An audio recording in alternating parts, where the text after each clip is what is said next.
I'm still muted. I have no idea what the scissor thing is or what you mean. But StreamYard link is there if you want to jump in. Hey, Atlantean, I see you. Kaylee, hello. I'm liking that new icon. Yeah, that's about it. What do you mean by the scissor thing? Because I don't go out of my way to upset Az or anyone, really. It's not my goal to upset people.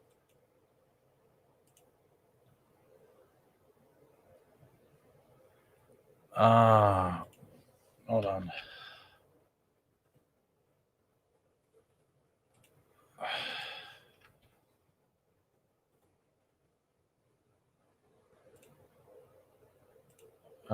There's the chat.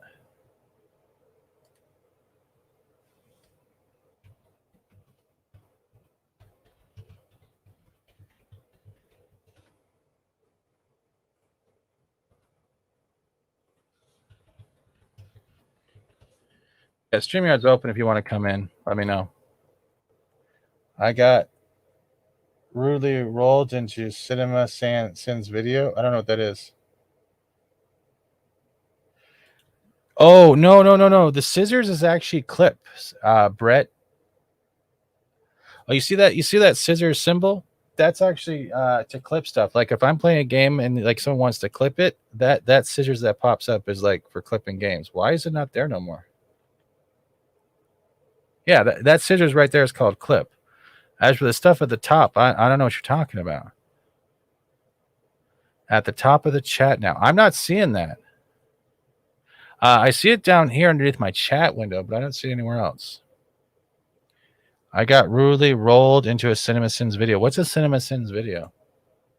Will, if you're there, the link's there, man.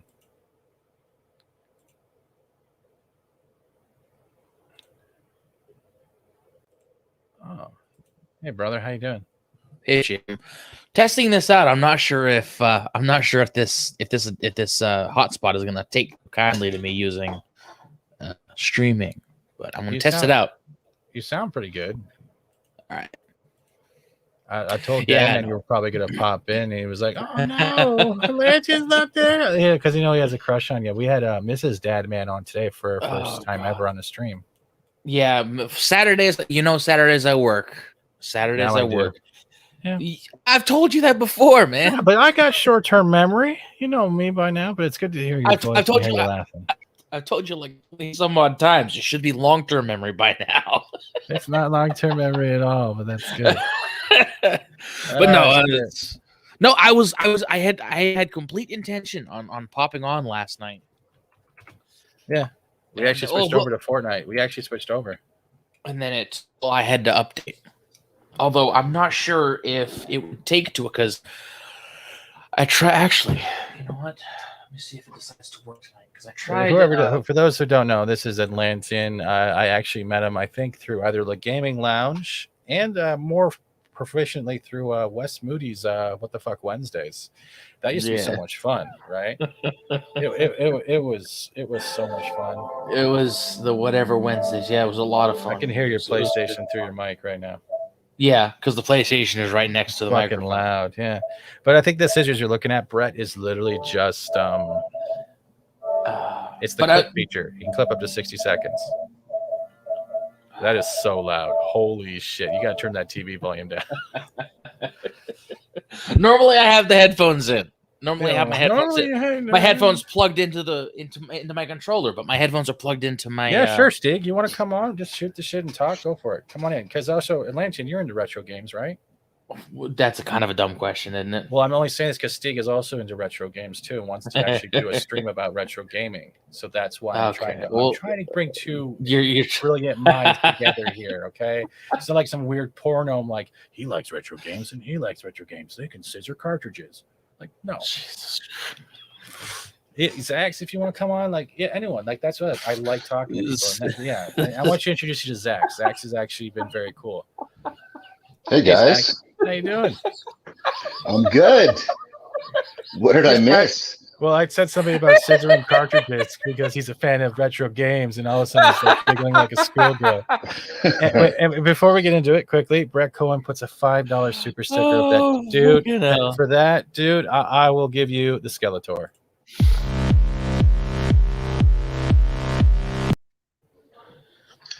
Thank you so much, dude. So much better than the show. Oh, that's what everyone keeps saying, but I'm getting. Oh God. Yeah, We shit on Kevin Smith so much. Thank you, Brett, dude. Honestly, Australian 5, I'll take it. all right, come Stig, on. if you want to Come get on, on here, work. get on here, man. Don't worry, there won't be any scissoring cartridges. This is pretty much. I want my members if they want to jump on. If people want to jump on and talk, let's do like the Chaturday Evening. Right, come on, come on. Get the nat type. Get the nat type. I can't tell if he's talking dirty to his PlayStation or not. Well, I tried connecting it to the internet, and it works, but it won't give me a nat type. It says it's failed. That's better than nothing. Oh, look at that. And Stig, how are you doing, Stig? Hi. No, but I mean, I don't know how well that would affect, like party chat or anything like that. It more or less would affect your ability to connect to servers on online games. So, like, say if it was Modern Warfare, you'd be limited by your port forwarding and what your NAT type would be. You'd still be able to access the online servers, but the amount of people you'd probably be able to play with would be limited. That one says it. Well, it says it's failed. It doesn't even give me a NAT type, and I can't figure out how to fix the damn thing. It's not even 30 seconds, and we're already getting the Rage Lantian back. This is awesome. Man, we're not gonna. You're not gonna get Rage Lantian because I'm. Chill. No, it's just the one thing that's been getting under my skin lately is the shit with Kevin Smith. It's not because of Kevin Smith. Understand that it's not because of Kevin Smith. I don't give a good goddamn what Kevin Smith does to He-Man. He-Man was never really a popular IP after its initial run. That makes sense. You're always allowed to have your opinion. Yeah, we spent last 2 days. No, it's going over everything. He's not wrong. No, he's not wrong. No. What's irritating me is the needless coverage. Yeah. The constant coverage of something that people hate. It's like you're gonna make the fucking grow. You're not gonna stomp it out by bitching about it in 20 some odd videos. Well, I think it's the type of coverage that's the problem too. It's the same coverage. It's the same points over and over and over again. Yeah, it's basically I really don't want to. I try not to talk about this sort of thing because I know that there are going to be some people that think I'm talking about them. No. Oh, what the fuck? And while I'm not directly doing that, no. But it's just the coverage thing kind of irks me about this because it flies in the face of the fact. It flies in the face of the very reason people are angry about it to begin with. You know what I mean? Yeah. It's like people hate it because it's shit. They think it deserves to die because it's shit. But because they're talking about it, it's not going to die. Especially something like this yeah, exactly. Something like this doesn't sell itself. It's not fucking Star Wars. People aren't going to go see Star Wars regardless of how much you hate it. If you bring to light, hey, there's a new Masters of the Universe and it sucks. Oh, really? New Masters of the Universe. I got to see how much it sucks. Boring.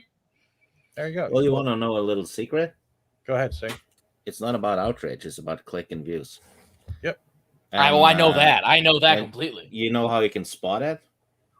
It's whenever someone's hugely outraged on YouTube about He-Man or what have you, and you notice their Twitter page has never once mentioned that franchise at all before the outrage.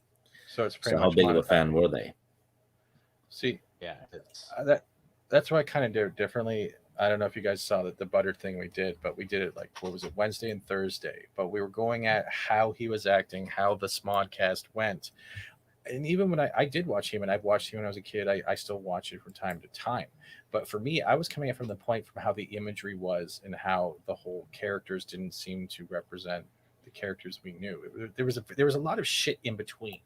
It didn't destroy my childhood, but it was a very big insult, I think, to how the characters most people knew, especially fans, knew that. And Kevin Smith said none of the characters would be redesigned as well. Yeah. Well, look at reassuring the fans, and then that's not Tila. because all the personality totally isn't going to lie to you. Yeah, exactly. No, Hollywood never lies to you. They're fucking honest.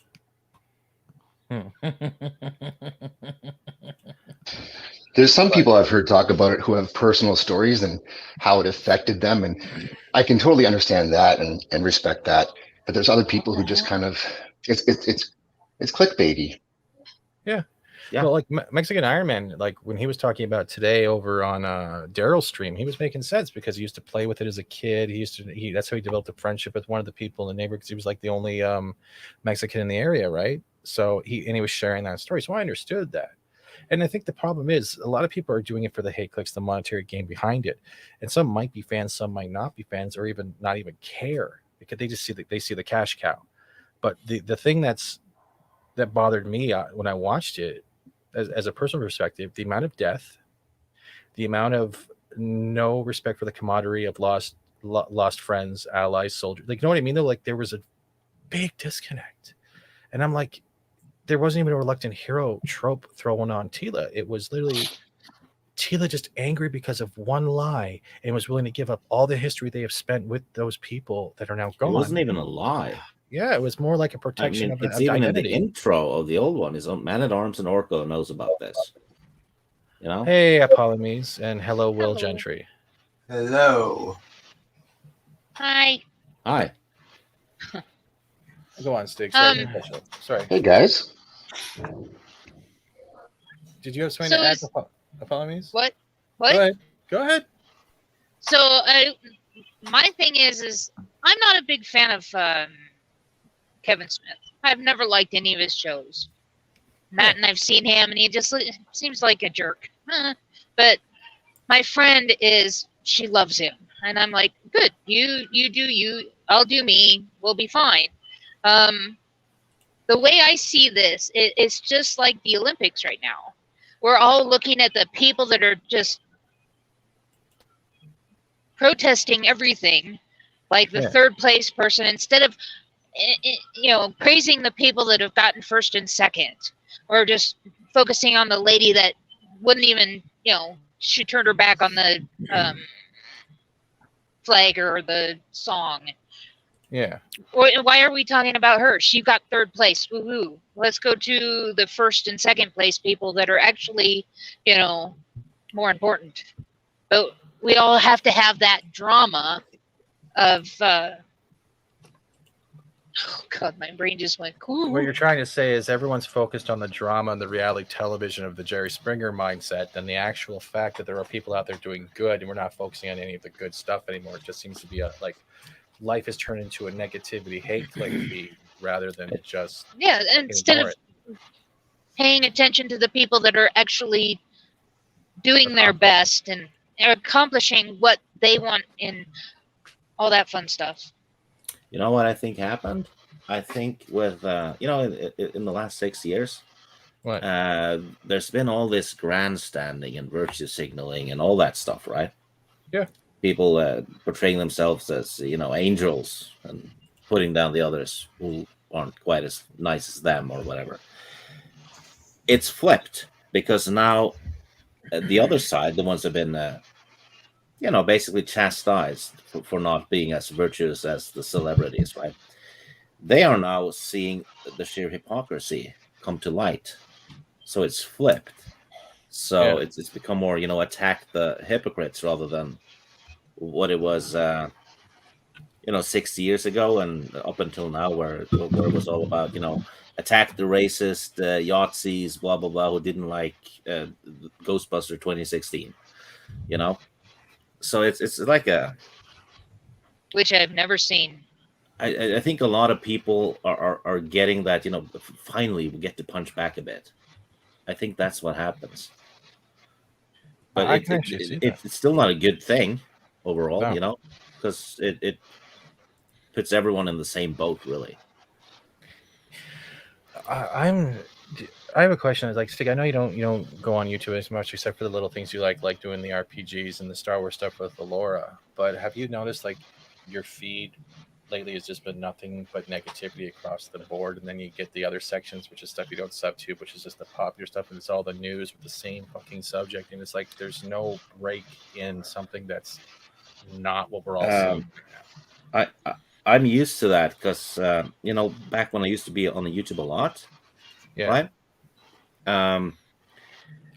Fun story. I was on I think it was 6 streams in 2 days. Yeah. One summer, and when I was done, I realized this was 6 times 2 hours of discussing the same Captain Marvel article, Oh fuck. the exact same article, and I was like, I'm not doing this anymore.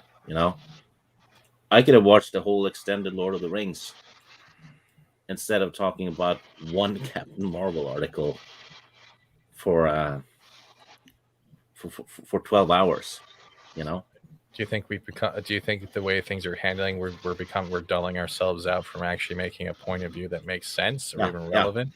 It's like tabloid, and I think that is why a lot of YouTube channels they kind of peak at 1,500 or 2,000 subs because that's really the echo chamber. But if they don't have anything unique to their channel, that's where they're gonna stop. Because if let's say you're doing a stream about Kevin Smith, right? Yeah. And all the big YouTubers have already done it. So naturally, people will watch the bigger channel because odds are they're probably doing it better, right? That makes And sense. then they're not going to watch the smaller channels do exactly the same, because you already heard everything, that there is to hear about it. Okay. So I So you think, think- uniqueness. I mean, look at Lorena. She has a lot of unique stuff on her channel, and she's blowing up. Yeah, no. Right? She has her own thing going, and Mary did too. With the shenanigans and Marioki, all that. That was all her unique stuff. So just skyrockets, right? This is something you can see you can't see anywhere else. So you're saying That's just my personal opinion, though. No, but it makes sense because it's kind of like you're saying people are giving up their identity of what they used to consider their own content and style for the tabloid train. And it's the algorithm. People become slaves to the algorithm. But I think in the long run, it's all about content, though. Mm-hmm.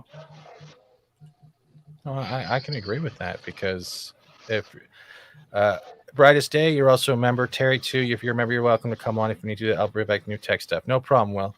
If you need the link, let me know and I'll send it to you. But I agree with that. That's why, my algorithm slavery is my 10 a.m. morning streams, Monday to Friday, like the gaming stuff, because I like doing it. Plus, I get a lot of people that want to play with us. And I guess, would that be considered the slavery to the stream, or because I enjoy doing it? Because I do have fun doing it. I do have fun. It's you having fun. Yeah. Yeah. And you know what? Because it's not work. It's fun. Yeah. People go to YouTube for 2 reasons. It's to be entertained or educated on something, right? Mm-hmm. And you can always tell if if a YouTuber is talking about this and that's trending, you can kind of tell that the person has really no interest in this, right? But if someone's talking about something they absolutely love, you absolutely can tell it, right? Whenever Lethal talks about anime or Mad Max, whatever it is, you can tell that he loves it. Yeah, he actually joined us for the Black Ops for Zombies like a couple days ago, and it was fun. It's always more fun to listen to people who talk about what they enjoy. And I think that's what we're lacking. Now, the other question I want to add with this, I want to ask everyone here: do you think it's become more of a high school clique lately with who they let on and who they don't let on, or they are very? I will. It's not even a high school clique. It's feudalism. They're not even welcoming anymore to anyone new. I don't know, but I think after a while, YouTubers will hang out with people they consider to be friends, So you get kind of like a little clique based on that, I guess. But then there's others who basically want bigger YouTubers on all the time as they're growing, right? So they kind of ditch the people that are left behind. Does that make sense? Yeah, they focus on the larger and the pawn jump rather than the people that they've Yeah. been working with. No, am I saying this wrong? If Well, you you're right. It's no different to being at school. If you think Yeah. about the first day of school, you're all thrown in together, none of you know each other, you all start becoming friends, you get to know each other, then slowly you form little cliques. And Yeah. you get to know people better. And as your little group becomes more popular, the least popular ones of you, they get sort of thrown to the wolves. And then, yeah, they'll try and hook on somebody who's even more popular into their little group. So it just Yeah, happens. Any community happens. Yeah, and you can kind of tell too as soon as a smaller YouTuber gets to be on a bigger channel for a little bit. Yeah. That person gets invited onto smaller channels immediately. It's like the flavor of the week. You're exactly right. Do you think And that? you know what? Back What? in I guess 2019 or 2018 or something, Yeah. everyone wanted Thomas and Proper on because they knew Jeremy. You know? Yeah. And then That's as soon it? as they themselves got to know Jeremy, where's Proper and Thomas? So you're saying know? they go through them like Mm. Well, they go through them like a frat boy going through fucking freshman girls. Yeah, it's steps on the ladder. Yeah. That's a new expression. I've never heard that one. I'm going to save that one. You're welcome. Oh yes, and Will, this is Apollomies Minion. Zax, you've seen in the chat before. Of course, Steve Kenobi, and this is Atlantean. Nice to meet you all. Hey, Spirian, how you doing, brother? If you want to jump on, let me know. Larry, it's good to see you here as well. But yeah, I can't tell if you're being sarcastic though. Someone demanding the railgun every round of play is unique content. Well, I'm good with the railgun, and I'm a whore for it, so that's a different story. That's not the only thing you're a whore for. Listen here, just because you want to have my babies doesn't mean it's going to happen tonight. There's people on here still looking. But Larry, if you want to actually join the panel and just chat, get some members their own voice, that's sure. But I can agree with you. In a way, it's kind of like pawn hopping.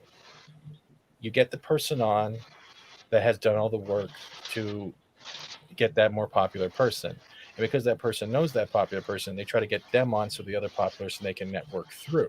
And then the person that was the middleman is then tossed aside, and then you do it again to the next person until they reach the top tier popularity, till the next flavor of the week comes in.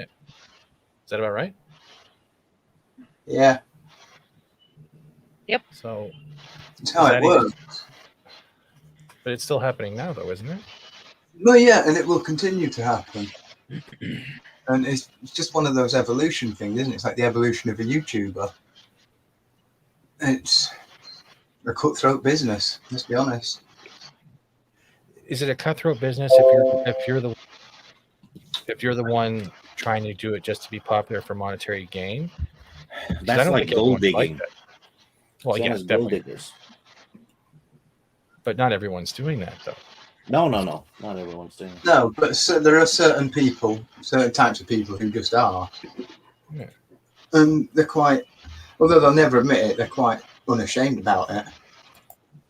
Because they only see their own the road they're driving and not the people they're sideswiping along the way. Yeah, it's a sort of, what can you do for me? Like you're talking about with your brothers, really. So what can you do for me, not what can I do for you? It is kind of like my brother. Like brothers, well, one brother was he cut off my dad altogether. I mean, doesn't even let him see the grandkids or anything because he wouldn't sign on a loan, right? But the loan didn't matter because he shouldn't do it anyways, but he still owed my dad money. And when he wouldn't sign the loan, he became an arrogant little prick and cut off all content, even though my dad helped bail him out of jail and stuff and look after him, be a signee and stuff. And he doesn't seem to get it. I've had YouTubers have me on just to get close to bigger YouTubers like Mary, just by association. Yeah. I've seen the screenshots too where they talked about it. It's really cringe. Yeah. Rick Cohen says, a little while ago, I had a few temper tantrums with a few had temper tantrums with each other. I basically didn't listen to them anymore. Kids drama. Yeah, that's a whole other subject. And it's just, that did cause a lot of people to shut down walls. But I can see both Stieg and Will are saying at the same time. I know Atlantean knows what we're talking about too. You still here? And he said he'd be right back. Okay. Bryce Day says, I'm sticking to promoting everyone else, doing my own thing, and supporting the two shows I'm on with others. I can't see myself being successful without doing what everyone else is doing, if at all. Well, because it becomes a dead river. You're literally watching the river fix. Yeah, if you're doing what other people are doing, the only difference is you. So unless you've got the X factor, I mean, take Jeremy, for example. He's doing what a lot of other people are doing, but he has got that X factor. So he draws people to him. He's entertaining. He's an arsehole, but he's entertaining with it.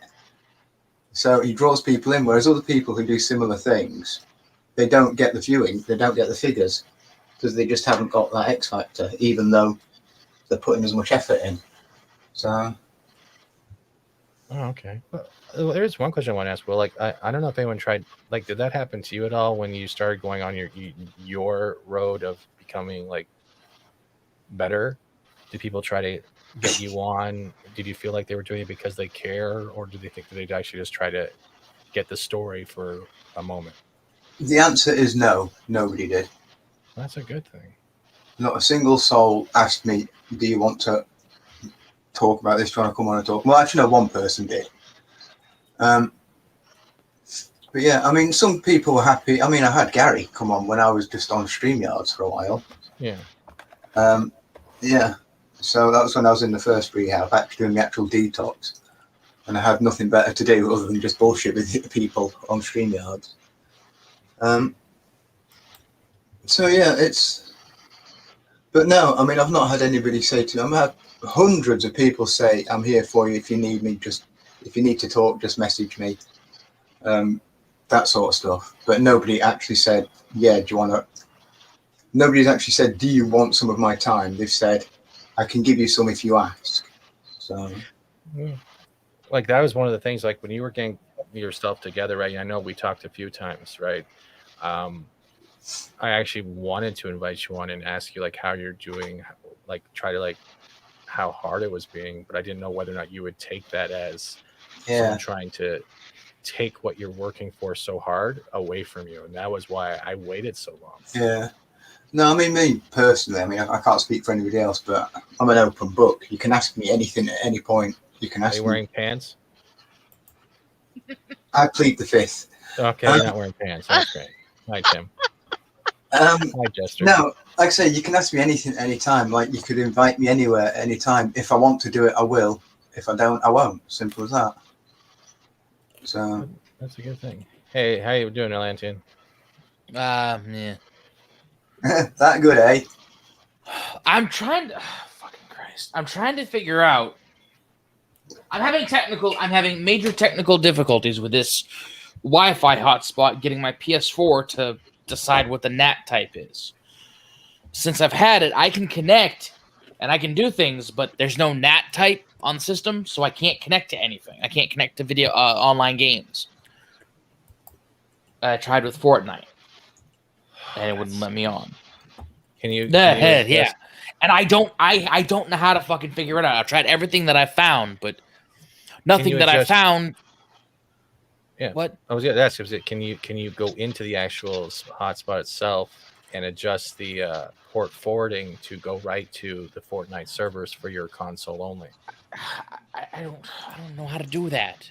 I can walk you through it sometime, dude. I got no problem doing that. I have to know what you're working with, and I'll have to Google stuff. But yeah, I'll do tech support. I've spent like hours helping some people just to get a controller to work on their computer. I don't know, but that thing is because I don't fucking know. That thing is pissing me off. Like, I can connect to the internet, it'll do everything, but it won't. The PS4 won't take it. Won't decide what the NAT type is. So I can't connect to anything.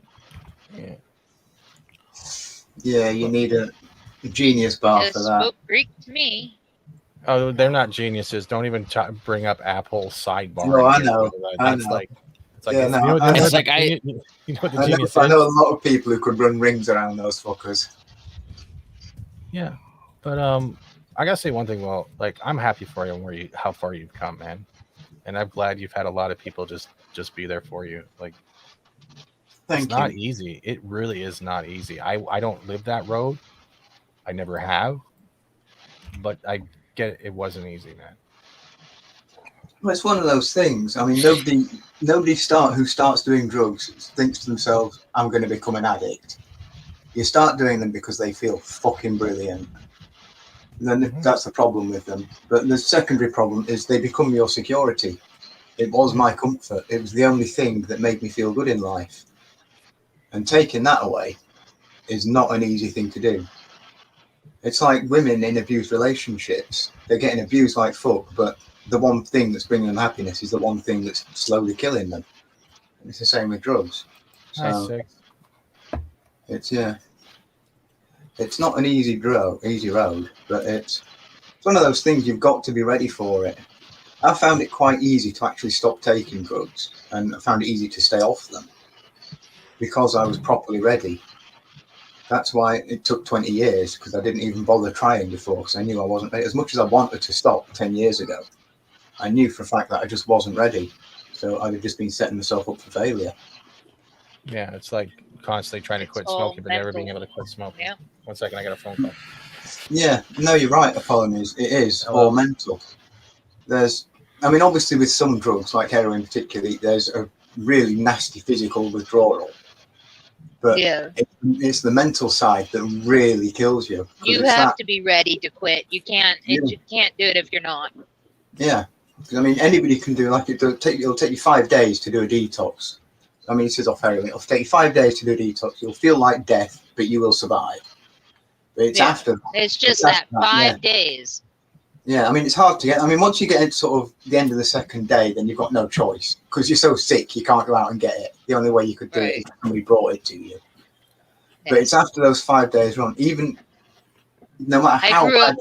I grew up with an aunt that was a drug addict, and she turned her kids onto it, and they're just the exact same as her. And I turned the opposite direction, but good. I totally understand what people go through. I've watched it, and then I lived with an alcoholic for 15 years.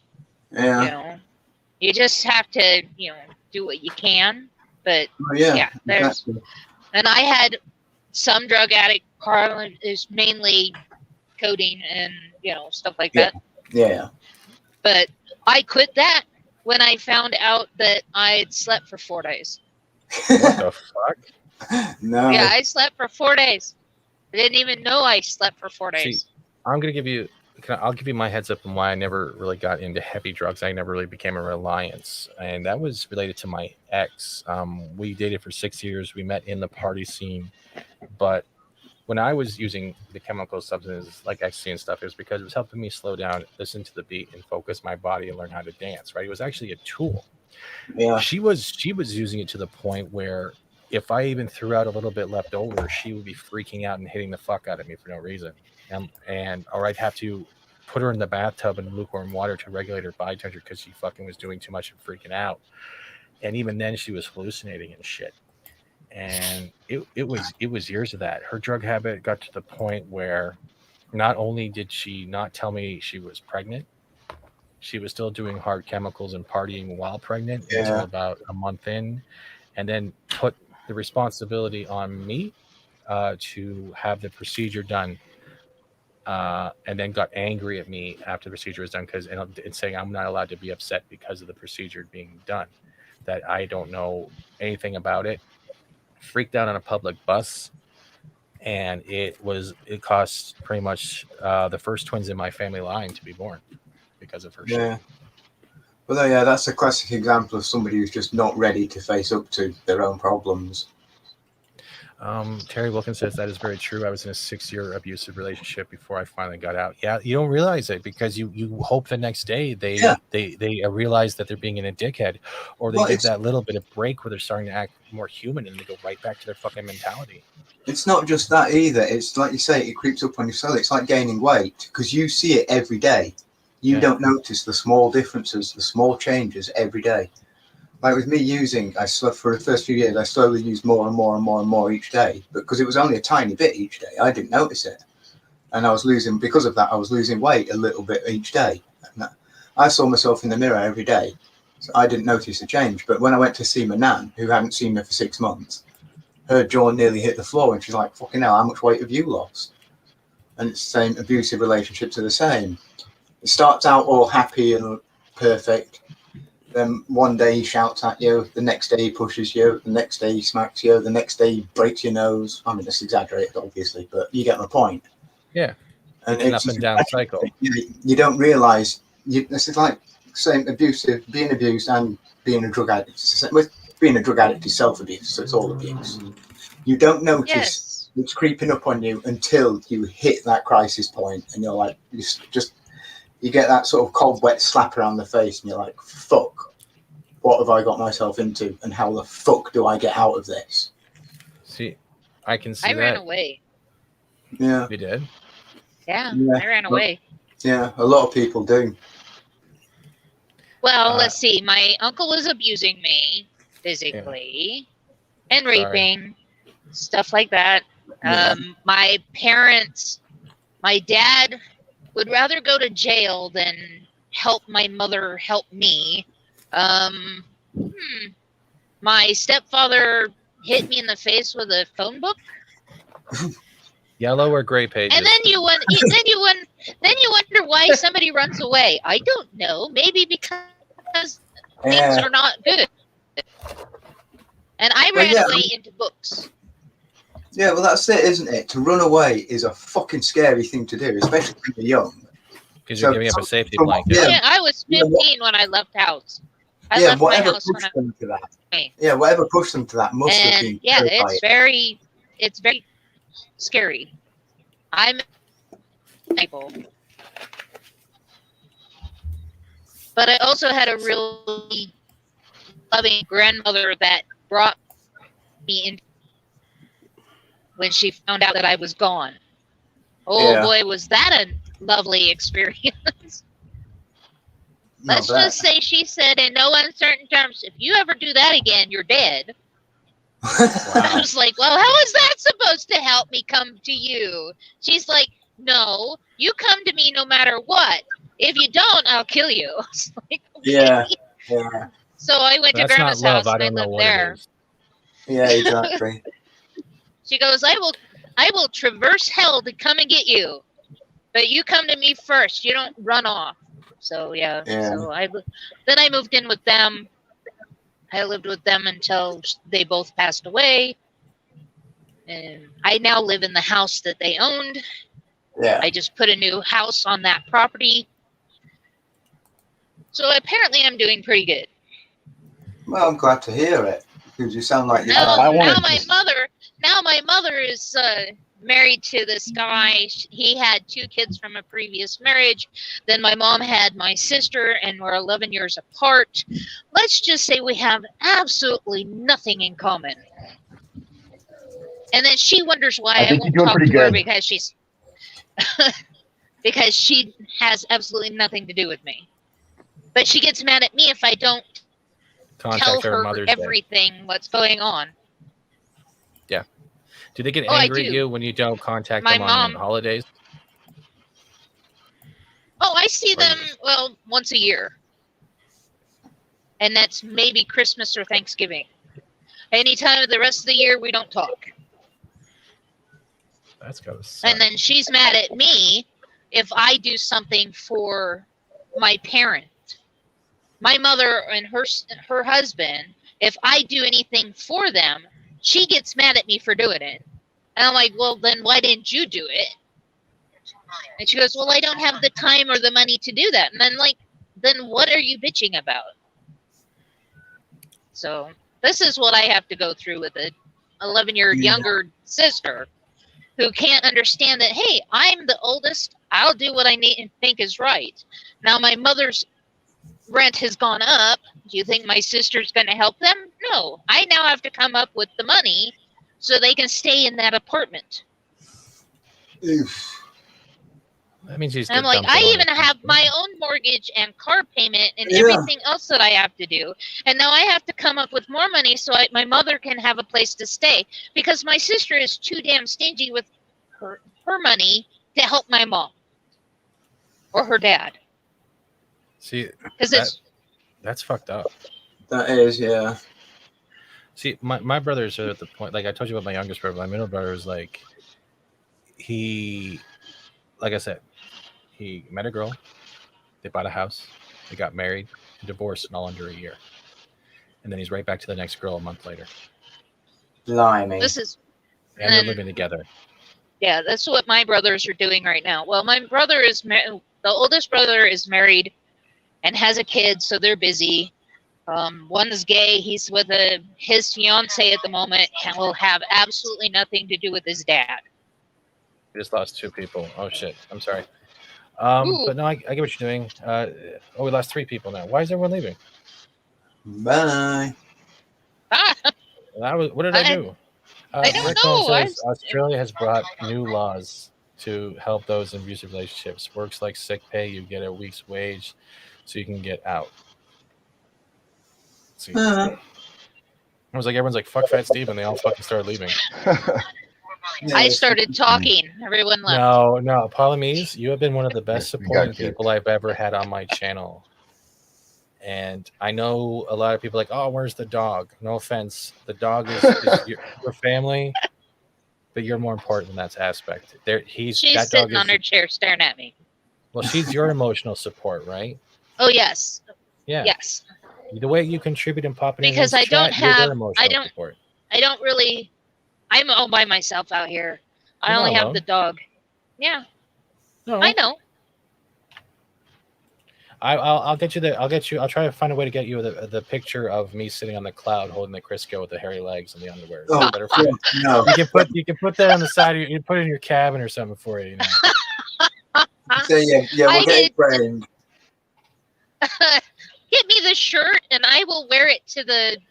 It should be on the thing, yeah, but it has to be up there. I have to figure out a way to get it to you. It doesn't. Yeah, I have to it's too figure out how public to stuff. get your thing to You YouTube. need to hang. Yeah, you need to hang it on that wall behind you. Terry Wilkins says sending hugs, Minion. Thanks. See, You're driving while streaming with a dog on your lap, so you're doing well for yourself. I am doing really well. Remember, 1,000,000 miles. Don't run anything over. I know I can't, See, or I'll never get that jacket. yeah, the bowling pin, the kingpin jacket from The Simpsons. Yeah. Yeah, pretty much what it would be. Yeah, the leather jacket and says 1,000,000 miles on the back, and my name, and then they'll put 1,000,000 miles on the truck too. Oh, you on the side. Motherfucker! What happened? Wow. Okay. You okay? I think somebody's still having tech problems there. I guess so. I'm lucky I'm still having, I'm still on out here. Oh, it's that fat net. It works everywhere. Yeah. What's wrong, Lanny? You're You're breaking up. No. But yeah, I get that, man. It's like I think all of us have come here for one reason or another. Monkey Jiva says I need to get a job so I don't put any of this on my brother and sister. I really wasn't ready to have everything dumped on me. I know they have lives too. But that's not fair. You're putting everything on you. They'll get angry at you for that, Monkey. If your brother and sister are willing to help and have offered help, you take that help. That's the difference. They're willing. Can you to hear help. me? Yeah, I can hear you. You need to get a job, sorry. but you also need to understand. It's okay. You also understand, man, you can't carry the world on your shoulders. None of us can. Yeah, none of us can do this alone. We all need help at some point. Even the strongest person can't go through life alone. They need help at some point. And it's a sign of strength to ask for help. I mean, particularly, I can only talk about my own experiences here, but with addiction, one of the hardest things in the world is asking for help. Because that's when shit gets real. That's when you've got to admit, I've got myself into a situation or found myself in a situation that I just don't know how to handle. And I can't do this by myself. It's unmanageable. Yeah. For me, it was like, what happened? I was kicked out about 15 or 16. My mom said it was right after my parents got divorced. My mom had enough of me saying I got 2 other kids to worry about. and I can't waste any more energy on you. It was pretty much the pretense. Yeah. But what she said was, you're gonna go live with your dad for 2 weeks. When I finally got in the car with my dad, and I'm saying, so how long am I? What time am I going back after 2 weeks? And he's like, she didn't tell you. I'm like, what do you mean? Well, you're not going back. So she couldn't even tell it in my face that it was a permanent kick out. And Yeah. from there, it was just That's eventually sad. got kicked out of my dad's, ended up on the street, ended up in shelters, and got the reality and the realization of what reality is when you have nothing, that you got to work for it for yourself. I was also stubborn. Never asked for help. One time I would have, it was help to pay rent, but I paid it all back. I never panhandled. I worked hard. The courier work, I enjoyed it, but it also came with the accidents, the people who were driving like assholes and hit me. I don't regret any of it at all. It made me who I am now. And you're going to reach those points in life, no matter the age you are, that you can't do everything by yourself. Because, Well, yeah, that's the trouble with ego, isn't it? yeah, It doesn't, especially when you're young and you're full of bravado. Those 2 words or 3 words, I need help or help me, they are incredibly hard to say. because I think some people believe it's a weakness, when literally asking for help is a strength within itself, because it means you have to finally suck it up and realize. Well, yeah, it means you've looked inward, you've analysed yourself, and you've realised there's a problem that's bigger than you are, and admitting that is a fucking brave thing to do. So yeah, it's a sign of strength, even though it's got this stigma as a sign of weakness. It's like, oh, you can't handle life, you're a fucking pussy. It's not that at all. It's not that at all. It's a real sign of strength. Yeah, I can actually see that. And that's what you did, right? You made that chat group and started reaching out to everyone when you finally had enough, Will, right? Yeah. And that must not have been easy. No, it wasn't. I mean, being known by like a few hundred people, well, I don't know, maybe 1,000 people in this community, and basically just saying to everybody, because like I'd mentioned it to you when it was me, you, and Makini, I think. Yeah. And I'd mentioned it to Rosetta because I was on a stream with her once, and she was talking like she knew more about addiction than I did, and I'm like, that pinked my ego. That did. I'll admit that. It pinked my ego. So I'm like, fucking no, you don't. I've been a smackhead for 20 years. I know more than you do. And she's like, what? So yeah, but no, I mean, saying, basically putting out that tweet that said, yeah, look, I'm a fucking junkie, and I've been for a long time, and I'm finally doing something about it now. It wasn't easy to write, but having pressed click, it was a fucking, having pressed send, it was a fucking amazing feeling to actually get it out in the open. Yeah, because you're putting yourself up on the chopping block to see who actually cares, who's going to count, who's going to try to manipulate, and who's going to be there or run away. It's those moments that not only can identify who you are as a person, or as a human being, but it identifies the people and the crowd you hang out with on how far their willingness to listen or even just be there when it's needed. And you can see the shallowness as well as the grandeur at the same time. It's kind of fucked up. That's why I love humans so much. Yeah. I mean, that's the thing about it. It's like you say, it's when you get the real measure of a man in those hard moments. So. Well, that and you asking to have my Sorry, babies, I can't. I didn't need to swear on this. I didn't hear shit. It literally went as you were swearing. Like it literally did. The internet was like. Yeah, I decided to quit. There's a car rolled over in the median. Yeah. And anyway, Stephen, for the record, I said you're going to have my babies. So. Yeah, I know. That means I have to put out. Like I'm very bad in bed, so I don't want. I'd rather just give you a gift card to Best Buy. I can teach you, my friend. You have to just slide it in. Like Crisco on the beach. All about Crisco. You'll feel a little pinch, but just relax. You're feeling the pinch. What are you talking about? How many fingers are you putting up my ass? What's going on here? All of them. That got really awkward. Like, are you still alive? Hey, Will. I like how I said fingers up the This ass, isn't and like about- 3 people like, fuck this, I'm out of this chat. I don't know what's This going is on. not I don't about pay enough drinking. membership for this. But I want to say to Will that I started following you on Twitter when you were going through your rehab, and like for me, I was you talked about they took away your sleeping meds at the same time as you were going through withdrawal, Yeah. and fuck, like at the same time as you were doing that, I was trying to step back on my sleeping meds. I think we were on the same ones, and so I kept looking at your stuff whenever I felt sorry about myself for what I was trying to do, because like what you had to go through there was inspiring, really. Yeah. Well, I mean, that's the thing. It's like this new recovery group that I go to in my city. One of the T-shirts they sell, it says on the back, "Don't be ashamed of your story. You never know who it might inspire." And that's, I mean, even Justin said something similar to that. Like, he was watching me and it inspired him to not sort himself out, but to make improvements. So that's always nice to hear, knowing that your sort of struggles can help motivate other people. Yeah, it really did, and it helped me get perspective. And so I really did follow your story, and yeah, like, and you were so honest about it, and you were out there about it with the world, and yeah, that takes a lot of strength too. Yeah. Well, like I say, I'm an open book. I don't give a fuck who knows what, because it is what it is, and there's nothing I can do to change it. And at that point, frankly, I was fucking proud of it. So I was proud of what I was doing, I should say.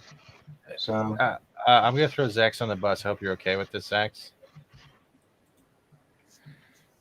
silence is confirmation. I'm good. Yep. But I'm pretty much he was actually the one who reached out to me saying he wanted to get to know your story, and Oh yeah. I kind of agreed with it. He's been the one who likes this type of one-on-one, not only just interviews, but getting to know the individual of some of the people on YouTube. And he was like that with a couple others, but I wanted to wait until not only you were ready, that you did like something didn't happen and set you back.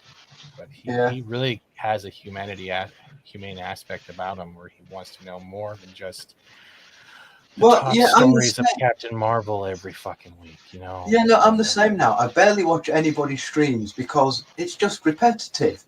Yeah. They might be talking about a different subject, but it's just complaining about the same old shit every time. I'd much rather watch a stream where somebody is talking about themselves, about what they've been through, what they've experienced, struggles they've had, shit like that. Just getting to know somebody rather than just hearing what I already know are their views on what's going on in Hollywood. Because no matter what this, I mean, like the Black Widow film, I knew exactly what people were going to say about it before it even came out. And I was proven right. Well, you're also the psychic that proved Geeky Pixie. Remember the conversation we had? Remember that geek conversation we had? And then like what? Like we were like, I was like very already taken aback. Yeah. And you were like, we were talking about it, like, and then it happened like a month or so later, and we're like, the first person that popped in my head was Will. And I'm like, damn it, he was right. It went from Pixie to Pixel. You were right. No, I like that. You get tired of seeing people read the same website over and over again. So I'd rather hear about the person doing the reading, maybe, or somebody in the chat. It's more interesting to me, and that I think Lorena's show has done a good job of that. Yeah, it's like it's that more personal aspect of it, isn't it, that you want? It's a sort of more personalized thing. It's, I mean, like you know, TED Talks. There's a difference between TED Talks and TEDx Talks. TED Talks are all about sort of education and facts and figures and blah blah blah. But TEDx is all about personal experiences and life stories, and they're a lot shorter and not as educational, but they are much more interesting to watch. And I'll be right back. We have a Mongo in the chat. Don't forget that. And yeah, it's that sort of same sort of thing with fucking YouTubers. There's only so many times. I mean, I love Ryan to bits. He's a fucking nutter, and I love him. But there's only so many times you can hear him fucking rant about the same shit going on in Hollywood, just on a different day, before it gets sort of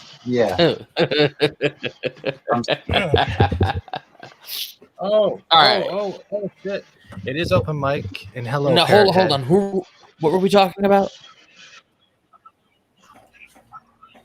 There's Bruce. Okay. What were we talking about? I think we were talking more like the repetitive channels and how. Yeah. What's the repetitive nature of YouTube, basically? Hail, everybody. Well, let's say because But the problem is, just quickly, the problem is a YouTuber, he hits on something that works, so he just repeats it. And that's fine for a while, but it's fine for bringing in new people. But the people who have been there like from the start, it's like, well, I'm getting bored of this. It's the same shit. Every night stream is the same shit. It's just a variation on a theme. So Sorry for the beeping. It's okay. I usually have that sound when I back up to the toilet. I think part of Sorry, that's me. It just means I was catching up to a semi. No, the rapper was me. So I was like, food. no. Can you guys hear me? Or am Way I to on mute? blow up my fucking train of thought, FF. Holy shit. yeah, I'm sorry. What was I gonna say? I was gonna say something to Will in response to what he was saying. Oh yes, because he was saying, the YouTuber hits on something and he just keeps going. I think a part of that too is when you hit up is when you're connected. Well, just in general, but especially if you're connected to some other channel, your growth is going to be so fast before you have a chance to know what the fuck you're doing. Or who you are. Yeah. Ooh, very fancy. Oh, yes. Bruce Lombardo. And there's Atlantean, Zax, Will Gentry, and Apollonie's minion. Hello, Apollonie, Atlantean, Zax, and Will. How are you all? Hey, Bruce. Nice to finally I've been get a better. voice. What are you doing, Just Bruce? getting happy to be driving down the road with not a flat tire. What about all the kids' tricycles in your front grill? Well, Don't they're tell anybody tricycles. Yeah, they're trophies from the road. See that? That's little Jimmy. You better not hit off my. No, I have little pictures of animals on the side of my truck with numbers underneath it. So far, I've hit 19 birds, 1 deer, and I missed the skunk, thankfully. But yeah, hold on a second. 19 birds.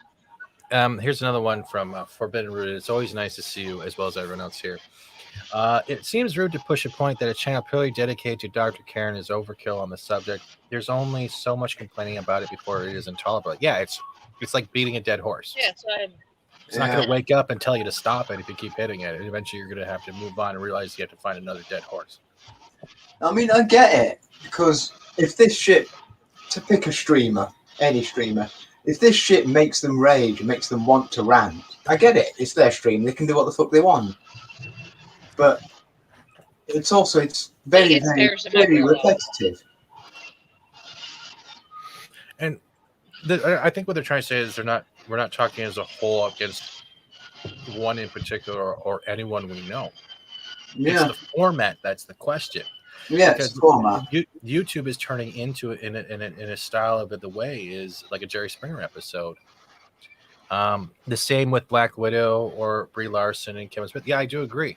But if you're focusing on Doctor Who, there's so much Doctor Who to cover that when you're starting to see what you've covered and loved or grew up with, the whole thing why you started a YouTube channel, say on Doctor Who, being destroyed every season or every episode, even Star Trek, Well, yeah. I mean, the only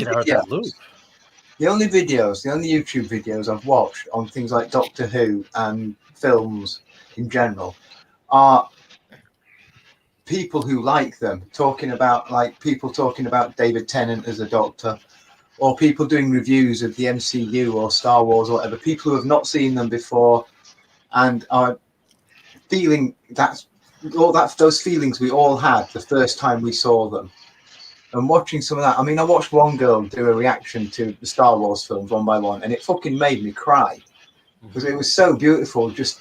It reminded me of being 5 years old again and just seeing that excitement and that sort of, oh my God, what's going to happen? This is so good kind of thing. So I'd much rather watch that than somebody's reaction to Infinity War, say, stick with Marvel, to Winter Soldier or Civil War or Infinity War or whatever, instead of somebody whining about how it's now the MCU or whatever the fuck they're calling it nowadays. So Brett Cohen says, Phase "Hey 4. clicks though. People want their views and reinforced rather than question to the ISO bubble themselves. Hell, people even say if it's bad, I can buy a house of it being bad. But that's it. How long until you become the machine that you were trying to vocalize against in the first place?" well, that's the problem that the fandom menace has had. That's why a lot of people who were identified as fandom menace in 2018 don't anymore, because it started to become what it claimed to hate, become sort of very cliquey and very sort of I'm right, you're wrong, and therefore you're a retard kind of thing. Mm-hmm. Rather than the understanding and everybody's allowed their own view kind of sort of group that they claim to be in this beginning. Mm-hmm. That's why it's so hard. Parrothead wonders, Bruce, are you over 1 million figurines yet? We're getting close. We're only at 60,000 right now. Jesus Christ, man. Brett Cohen says exactly. And Brightest State, dude, the invite's there. If you want to come on, you're welcome to. Parrothead, Brett, I know you're working. I thought I had a lot of models, but his minis take up more I have space. the beads about the same amount as he has. Figurines. Yeah. I'm wondering if eventually, I was expecting you to have the same amount of numbers of animals hit on the side of your truck like Bruce has with minis. That's what I was expecting. That's probably more. Well, I got 19 birds, 1 deer. 19 birds. Was it a female deer? No. Who did we lose? Atlantean again? Atlantean looks like. Yeah. But the other thing is, the reason why it was not even a very old one. It was young. It still had spots on it. It was just a baby. Yes, I killed Bambi. So now, I'm a Bambi killer. God, I'm seeing you. And my dispatch actually said that. My dispatch even said, "So you're a Bambi killer now?" And I'm like, "Oh, I'm crying here, and you're telling me I'm a Bambi killer." So yes, hey, don't worry. Truck driving now. Don't worry. Godzilla did it first. You're fine. Yeah, Godzilla killed Bambi years ago before you ever thought of it. The other thing is, that's why for me it's so hard to find content or even cover content, because I can do what most people make a 10-minute video about. I can do it in 60 seconds. Yeah, but I don't want to. I like doing the games because I've gotten so many people in. Will, for fuck's sakes, you download the game and you still hate me for it. Oh, I despise you for it. You can't. Yeah, but you're laughing while saying it. But that's the thing, though. Like so many. Oh yeah, that's the thing. Yes, I can't. We have fun playing with each other. Mm-hmm. We might all lose, but at least we were having fun doing something. Yeah. And I think how many times can you really say that on a non-game stream? Well, I mean, that's the thing, isn't it? I'd rather be having fun doing something enjoyable than... Because you can have fun when there's a group of you bitching about the same thing, because you're all relating to each other, you're all talking about and how much you hate the same thing. So you can have fun doing it.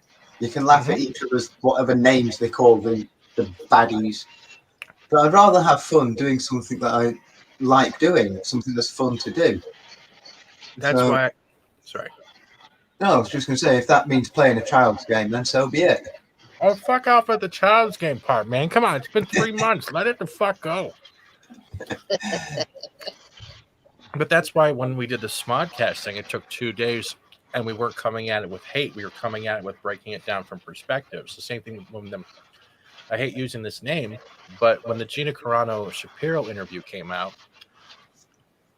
and we covered it the way we did, I didn't expect 450 so odd people to be sitting there and watching us.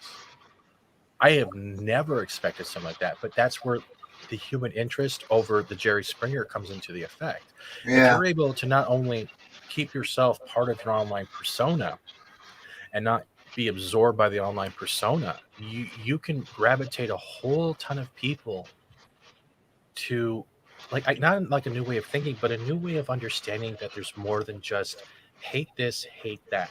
because there's underlying factors pretty much to every story, and you can start seeing what you used to hate someone for, that it's more not the person itself, but the actions or the people behind them actions, and it becomes a bigger circle, like a tapestry, and you're looking at more threads. It's really hard to stay, it's really hard not to be one-sided, to take both sides. And well, that's the thing.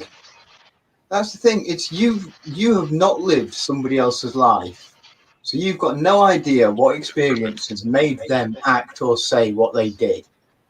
And it's not until you actually stop and try and put yourself in their shoes that you can start to understand it and think, okay, I don't like what they said, but I can understand where they're coming from and why they said it.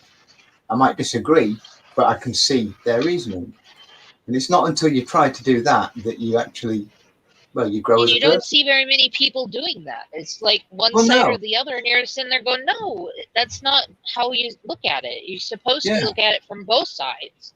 That's because understanding somebody else is hard work. It's hard to understand how somebody else thinks. And people like their confirmation bias. They want their own little bubble, and they want to be reassured that they're right and everybody else is a fucking moron. But that's just not the case. It's just everybody else. Hey, Dad, I have no clue on dude. I don't know much.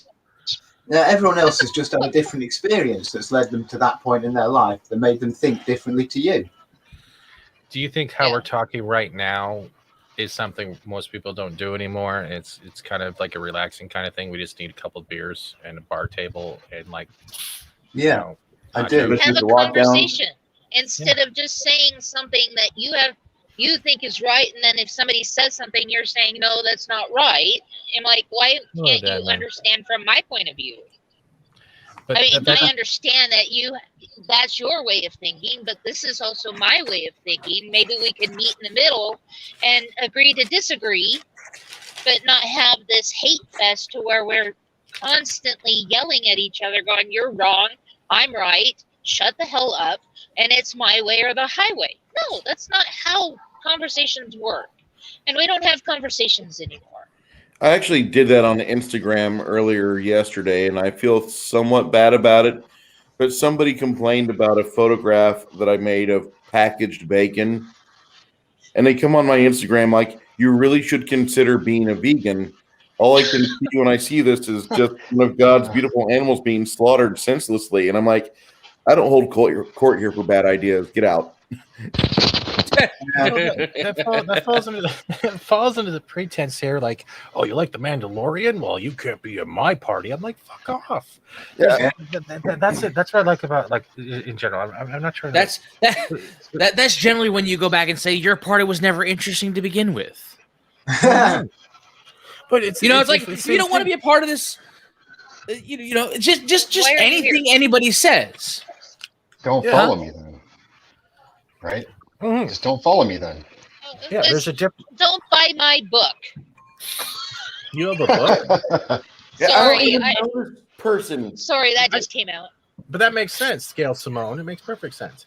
It also falls under the other thing, though, that you can still enjoy something, but it doesn't mean you have to fully like it. Yeah. And it's like they're trying to take that away, too. Like when we had these whole battles with Mandalorian, it doesn't fucking matter. I like this part and this part. No one ever liked every episode of fucking Star Trek. Oh. Yeah, well, same with the Marvel TV shows. I've watched them and I've enjoyed them, but they're not good. No, they're not. Loki, I couldn't watch past episode 2. I've never seen them. Oh, fuck. I'll let you know. I've never seen them in Mandalorian. I gave up after the Last Jedi. I quit watching anything that had anything to do with Star Wars. Oh, I went to see The Rise of Skywalker just for the laughs. Just for the lulls. Yeah, I still haven't watched it. Yeah, you've got to watch it just to wet yourself. No, there's not enough mushrooms in the world. I'm sorry. It's fucking hilarious, man. You've got to. Oh, Silly Kudakonic? My bad. I said that wrong. I'm so sorry. They all look like the same redheaded land whale. I'm so sorry. I'm sorry. But it was, what was it? WandaVision ended it for me. Really. Yeah. I put a lot of effort looking at the Easter eggs, going through the trailers at 0.25% playlist, and like I was looking for every little hint that could lead to this, this, and this, right? And some of them I was wrong, some of them seemed like I was right. Oh, But when it ended at 5, I was like, "Fuck this, I'm out." Yeah, What the fuck? no. Yeah, fuck this. I'm done. yeah, no, because I remember having a little bit of a go at you about that because you were doing all these Easter egg things, and I'm like, just fucking stop, just watch the show and enjoy it. God damn it! But I did watch it, but then I would go through the trailers and break it down, and I'd go through that. Yeah, well, no, that's the point I was going to make. Is there's two? I think there's a few types of people who watch these things. But I'm the sort of person who I don't care about Easter eggs. I just want to watch it. If I enjoy it, I enjoy it. Yeah. I won't think any more about it. Whereas you're clearly somebody who does like looking for those Easter eggs and likes all that sort of thing. It's Which is- Where's Waldo? That's what I was Yeah, so yeah. about it. I even explained this. I used to love word searches as a kid. I used to be the guy that would read the page in my textbook and look for how many times I could find the word on or to.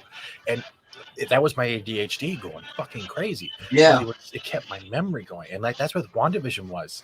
And then it got to, I think it was 5 or 6. And I'm going, was it Ralph Boner? Was it 5 or 6? And then it was Ralph Boner. And it was just, they took a perfectly good idea of how to introduce Mephisto, and they turned it into one witch versus another, and then Mayo Vision, and everything just seemed misplaced. It's like it was the same thing with He-Man. It was like all of a sudden it went misplaced, but He-Man went misplaced by episode 1, and I was just sitting there going, what do I do now? What do I do now? Yeah, I've not watched He-Man yet, and I don't think I'll bother. Probably not missing much. Before I say something else, I want to say the 18 people watching, whether you're members, mods, or in the panel or on the chat, thank you for even being here and just listening. Like, conversation's like the best thing ever. We're not doing it enough. We're not doing it at all, let alone enough. Why Yeah. do you say that? I'm discounting the present company. Most people don't really talk to one another on here. They yell at each other on Twitter, or if they're of a certain status, they'll quote tweet each other and not actually talk, but use that for basically beating somebody with a follower stick. I don't have. Or a just stick. say, we like you so much. I'm so happy to be here. And like, can we talk about something? Yeah. Yeah. Well, if you guys, what do you guys want to talk about besides hitting roadkill? There can be a fine Or art to see hitting roadkill. accidents, or gonna be at 100,000 miles on this brand new truck. Have a good one, Sawed Off. Thank you for dropping by, brother. A fine art. Are you leaving us too? Thank you, as well. Brett, are you taking off? And we see Man Squatch in here. I haven't seen you in a while. How are you doing? Thank you for having us. No problem, dude. Open mic. As long as you're respectful to the chat and respectable and careful with your words, because I know how the algorithm works. I like talking to people. I was a very quiet kid in school. I got beat up a lot. I didn't know how to have a social life. I learned from comedy. I learned from living on the street, the rave scene, all that stuff, how to grow and how to interact with people. But at the same time, the best skill to ever learn from someone is not even talking, but watching how people interact. Pick up on their likes, pick up on their dislikes. And that's how you can start a conversation, because you can bring up a past conversation they had on a live stream or something they said here and there. And that in itself is how it grows. I don't know how to explain it. I feel like a guy sitting in the bushes going, "Oh, you got that piece of cheesecake." Stephen, what you're talking about there, it's like the online version of watching somebody's body language. Yeah. Watching the likes and dislikes Hey, and picking up on little things they've said on streams and whatever. That's like watching somebody's body language and picking up those sort of subconscious clues, those subconscious fucking hints as to what they're into and what they'd be happy to talk about. And it gives you an in. It gives you a way to start talking, and then you can get to know somebody and find out if they're a dickhead or not. Well, that's my master plan, right? You know, I'm doing this for one reason, right? For internet clout, because I need to be rich and famous while hiding behind a Steven Seagal parody face. Give me clout, ladies and gentlemen. Adega Outlaw says, Crisco Corpse. We are the corpse and growing larger every day. Pass the cup. Fuck you, sir. And Adega, honestly, I'll give Adega a lot of thing, man. Like, I used to be very intimidated by him because Loki used to prop him up and how he did all this and that. But when I got to know him, when he started coming on the Babylon 5 panels, I got a different view of him, that he's one man. He has gone through a lot. He has a lot of responsibility and loyalty to his family and himself and his writing. but Yeah. he's still one of us. And it's trying to break through the fourth wall of how we look at people as even celebrities or better than us. And it's not even doing it on purpose. It's because we always see these people. They're the ones that inspired us. And it's we forget to realize one thing: they're still the same. Yeah, that they're still we are. people. Yeah. Yeah, I mean, that's one of the reasons it's like they say never meet your heroes, because your heroes are as human as you are. I mean, it's like, and the other side of that argument is a normal guy trying to bang a hot chick. It's, yeah, she might be a 10 out of 10, but she's still just a fucking human being like you are. So why not go and offer to buy her a drink or something? What are you going to lose? Should we tell them the funny story, Will? For the longest time, a lot of people thought that picture you used in the avatar, they thought you were a chick. Yeah, some people did. Yeah. Yeah, I was one of them. I'm saying nothing. Oh, that was Atlantean too. He just added himself. Yeah. I'm kidding. Apparently, it was the hair. It was the hair. You would make a great cross-dresser. I'm going to give you that credit, right? I would actually. I've got the cheekbones. God. Well, he said he wanted me to have he wanted to have my baby. So hey, at least he better have that haircut. It'd make it a lot easier for me. No. I keep saying I want to father your babies. God damn it! Yeah, you want to have my babies. I want you to have mine. I'm That's not. No, you're not ridiculous. impregnating me. That's disappointment waiting to happen. The only thing that's going to come out of me is whatever I had for Taco Bell last night. Fuck that. My God. Hey, you can have babies in Taco Bells. No.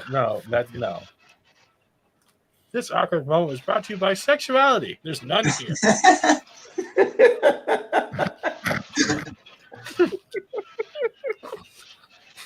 No, You're this sorry. I'm Just just talking happy about I'm out of the hot weather. just talking about general sort of YouTube shit. This is the kind of thing I like because it's just a bunch of friends just sort of bullshitting and having a laugh. Wait, who's That's- friends here? Oh, fuck yourself. Yeah, well, clearly not you. But no, that's what I like. That's what I like on YouTube is to talk to people, and it's like it gets harder and harder as like let's say you get monetized or you show up on a popular channel that everyone's after your ass for that week because you're the hot moment, or you find like a video clip or a tweet that someone missed and it blows up, and it's like I don't want to lose myself in that shit. Yeah, I think some people do, and it's like we Yeah. need to hang out, and it's like I think some people have. It's, I mean, there are some. I'm not going to name names, but there are some within this little community that they're great people. I love them. I really do. I'd love to hang out with them and just shoot the shit. But I've watched them grow from nothing into big channels, and you can just see it happen. They'll start off, like we said earlier, start off happy talking to anybody. Then slowly they get courted by bigger channels, and then they start courting other big channels, and it's people just. I want to say thank you for inviting me in here, Stephen. I wasn't expecting this tonight. Shay says, "Get harder, ass."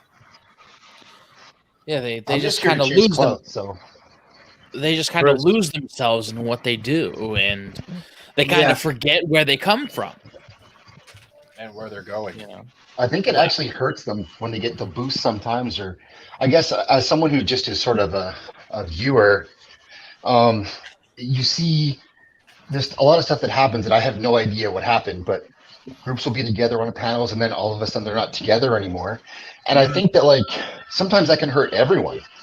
oh It yeah, does. Like It causes it's- a mistrust. and it's like sometimes there's a chemistry that works and then you don't see it ever again. And as a viewer, you don't really know why. I guess I don't need to know why, but I think it's a behind sometimes the I miss scenes. some of those It's a behind the scenes thing that usually happens. Well, You don't it's usually see it on the. You don't usually see it on the viewer side, but you definitely start noticing it when you're on the other side and actually creating and coordinating with people. You can see the sort of changes in people and how they interact. Like there was, like even in our own community, like Will was saying, there was one point where you could hit people up, just for a random stream, and it'd be like, hey, let's do it, And not even a few months later, most of them, it's like they're so busy micromanaging everything. And it's like, do we ever take time to just relax, or do we have to schedule our relaxation times to 2-hour streams? Well, I think it's also ego gets involved. I mean, a classic example of what Zach's just said is it's the High Council. The chemistry between Jeff, Jeremy, and Ethan was great. The three of them together were highly entertaining. Because it was like off the wall humor. Yeah, exactly. And then, I mean, I don't even like Ethan particularly. I wouldn't watch his live streams, but when he was with Jeff and Jeremy, he really entertained me. But yeah, I mean, that's a classic example. That one, I think egos got the better of them as they all grew together. Well, I think it's more than just ego, though. Will I think some of them are businessmen at the end of the day. Oh yeah, of course, yeah. But they have to put the business and the people they employ and put trust into more so than how they branch out as I guess would be like human connections. But it's not a bad thing. That's the same thing when it comes to dealing with when you're looking at, let's say, Disney. A lot of people get angry at Disney, but they're getting angry at Disney as a whole rather than the corporations fucking with the shit and the employees that are also getting fucked over at the same time just because they wear a Disney name tag to go to work if they pay the bills. It's a really fucking gray line. Yeah. Well, you're not wrong. Ooh, foot stream. Oh, I want to lick your forehead and call you a big daddy. I put in the chat every fucking mention of food. I've got to do 5 push-ups. I expect to be destroyed. But Bruce, the reason why I invite you on, man, is because I like hearing your point of view. You came and started playing Fortnite with us too, but Atlantean the same one, and I like having people's point of views. And I met you through Makini, and Makini is starting to grow, and he's adapting like with his Batman. Everyone has given either influence or an idea to another person, and you've seen them Given an idea? Do you mean given? Just because my mouth and dyslexia are at war right now doesn't mean you have to fucking criticize it.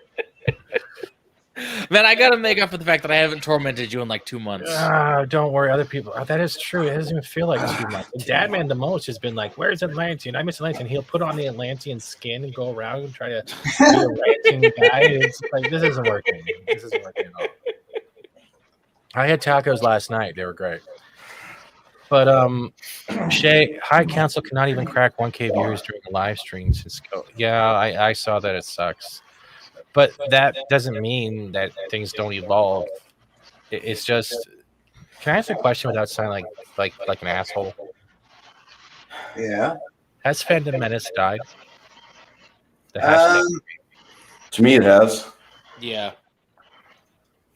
Yes. Well, to answer that, you'd have to answer another question. Was it ever really alive to begin with? I think a lot of people saw meaning in that word hashtag. I think they did. Well, there's a reason I never, ever used it. I didn't. No. And well, I knew for a fact what was going to happen. It always happens. A group of people who have very little in common find something in common. They all amalgamate around this one thing. They rant and bitch and moan, and rightly so in this case, because what they did on The Last Jedi was a fucking disgrace. Yeah. But these people, they only had that one thing in common. Some of them, anyway, only have that one thing in common. So naturally, it's gonna, within time, Die out after. yeah, it's gonna start to dissipate, and you're gonna get little splinter groups here and there, and you get little.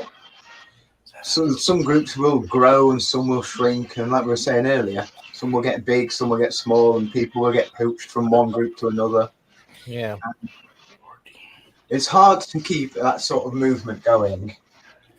It sucks though, but I think it was beneficial at the time. Yeah.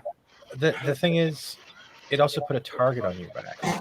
Oh, it did. I mean, I know. I spoke to a Raylo, who knew, she didn't know I had anything to do with Fandom Menace people, and her opinion of Fandom Menace was there are a bunch of racists who send death threats to everybody, because that was what she'd experienced. That every time she'd come across it, it'd been somebody basically calling her a retard for liking what she liked, and obviously somebody using the Fandom Menace hashtag had sent death threats. I mean, Twitter death threats, obviously, so they're meaningless, but So I'm going to say this quickly though. This is more of an objective discussion. And I don't want names said ever.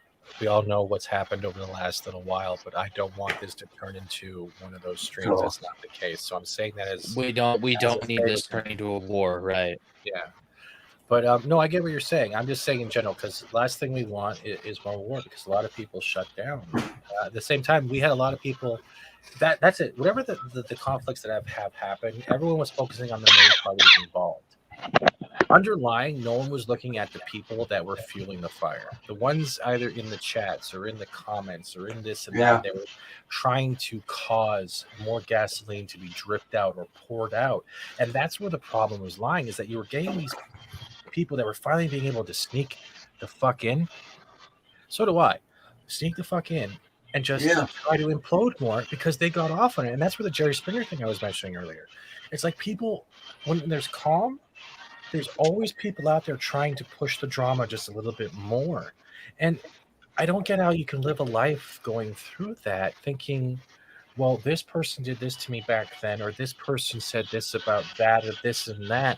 And then you think it comes upon yourself to become what you call yourself a white knight while trying to destroy what left of that person has earned because you think you have to. I don't know how anyone lives like that.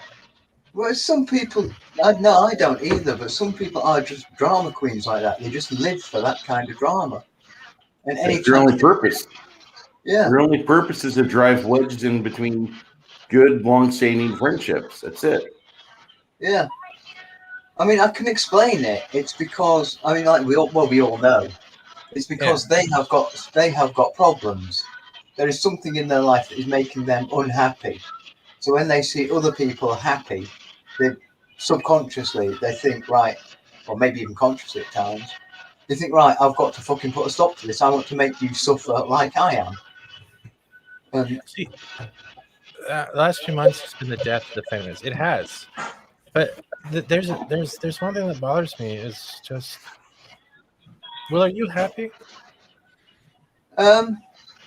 In some ways, yes. In some ways, not.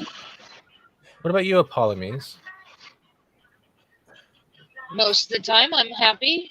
Yes, there's some things that I can't help, but and I worry about them for no reason. But I'm happy. I'm always happy. What about you, Zach? Yeah, I'm pretty happy. I think that it's been a tough year for everybody for a lot of reasons. Yeah. And I think I wouldn't be as happy had I not found some of you guys, because I was so used to being around people all the time, and then all of a sudden I couldn't. It was like and I think I found just the conversations people were having, even if I wasn't always a part of them, that it kind of filled that void. And so it's helped a lot. So I would say I'm happy. Andrew makes a good point. There's something in everyone's life that makes them unhappy. Don't project it on others. I can agree with that. Yeah, and Orat says they feed on the emotional energy of the destruction and move on to the next. That is also true. Subhuman, hey bro, if you want on, I'll put the link in the chat. Nice to see you. Bruce, to answer you more, are you happy? Stephen, just quickly, to answer you more accurately, I am happy with who I am. I'm not fully happy with where my life is right now. In some ways, it's fucking amazing, but in other ways, it's not. But I am happy with who I am as a person, and I think that's a big thing. I think a lot of people, even if they've got a good life, they aren't happy with who they are as a person. And that's where that negativity comes from, and that want to destroy others. Yeah. It's when you can look inside. It's when you can look inside and be happy at who you are inside, that you're outside, your surroundings, they pale into insignificance. I'll definitely get that as a sticker and put it on the side of my truck. I would honk my horn at you if I saw you drive past me, because I don't know who that is. Yeah, but that's a really good answer though, because we're not going to be happy all the time. What about you, Bruce?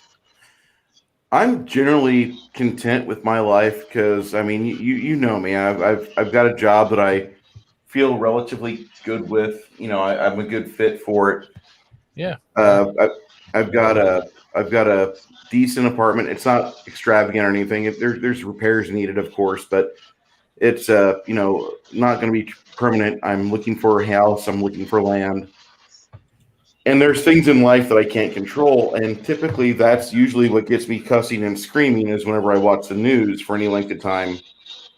So I just try not to watch the news. I just try to listen to maybe 30 minutes of Fox News on YouTube every day at most, maybe CNN, maybe BBC, but all three networks excel at pissing me off.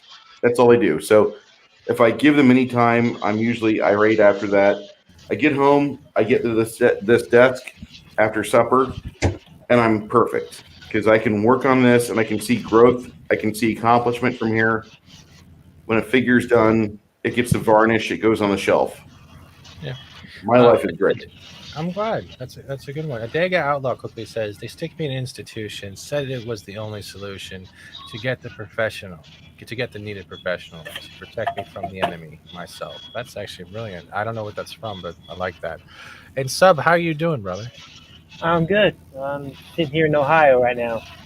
Oh, okay. I just got done with Ryan Kendall's live stream. Oh shit! I'm sorry. How'd that go? It was good. It was just his top tier members and Patreons. Oh, okay. What about you, Atlantean? Besides, you've been disconnected from the internet for a while now. You must be happier. Yeah. Yeah, thanks a lot. Thanks a lot, Aaron. Well, That's thanks for the contribution. Well, what are you asking? Like, what am I happy about? Am I just happy in general? Are you happy in general? Let's say right this moment. Yeah. At this moment, I'm happy. I mean, let's be real.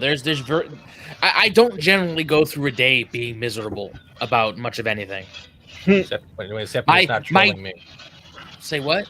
Except when it's not trolling me. Yeah, I've kind of missed the connection I made with everybody because seriously though, I've been away for so long, and it's like not many people have tried to reach out. Yeah, you get realization. Huh? You get the realization. You get the realization. I've known, like I said, there's no realization to be had. I've known how things go for the longest time. That's why I'm not really bothered by anything anymore. I'm exactly the same, Atlantean. I've taken a couple of breaks from this little community here.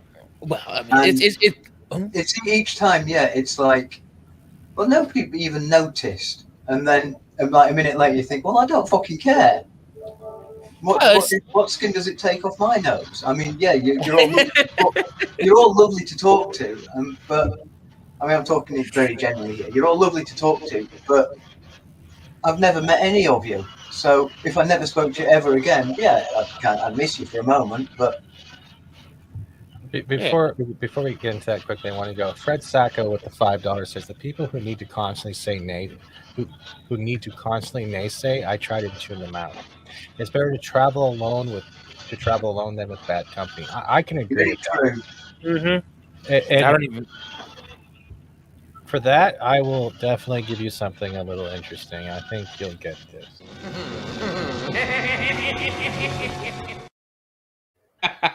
I overlapped the laugh from the 80s over top of that commercial, and I thought it was cool. Oh, God. Thank you for that, dude. Introduction is to Suicidal Tendencies. It's a fun old punk song. Okay, I'll have to look that up. God. Good song. But Hey, Steven. Yeah. I gave you an idea a few days back where we have the sorceress's appearance there, and we have the audio clip from Star Trek Discovery, sheer fucking hubris. Have you gotten into that yet or not? Have you started doing that? No, I literally have been dealing with stuff with Dad. I'll get into it a little bit, as well as maintaining my schedule. And, Okay. You're going to have to write that down in the DM. Send it to me on Discord. I have to work on it because there was another idea someone sent me as well, and I forgot it.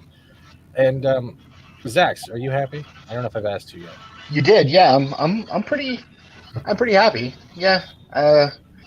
It's I mean, everyone has their issues, but I would say I'm happy. Awesome. I like those answers because things can change in a moment. But coming from a viewer's perspective, Zax, I don't know how long you've been around. I know I started running into you around January of this year. have you felt there's been like a change in just positive to versus negative content when it comes to like turning on YouTube and your feed? Yeah, it seems to be a lot more negative, and I didn't know the Phantom Menace was a thing really until I guess the winter of this year, and so I don't know what it was before, and I think it's there's some good things about it still, but yeah, it seems to be more negative, or maybe I'm just seeing more negative, and I'm trying to avoid it. I don't really want to click on just the strictly negative videos, even if I agree with them. I don't need to just click on what I agree with.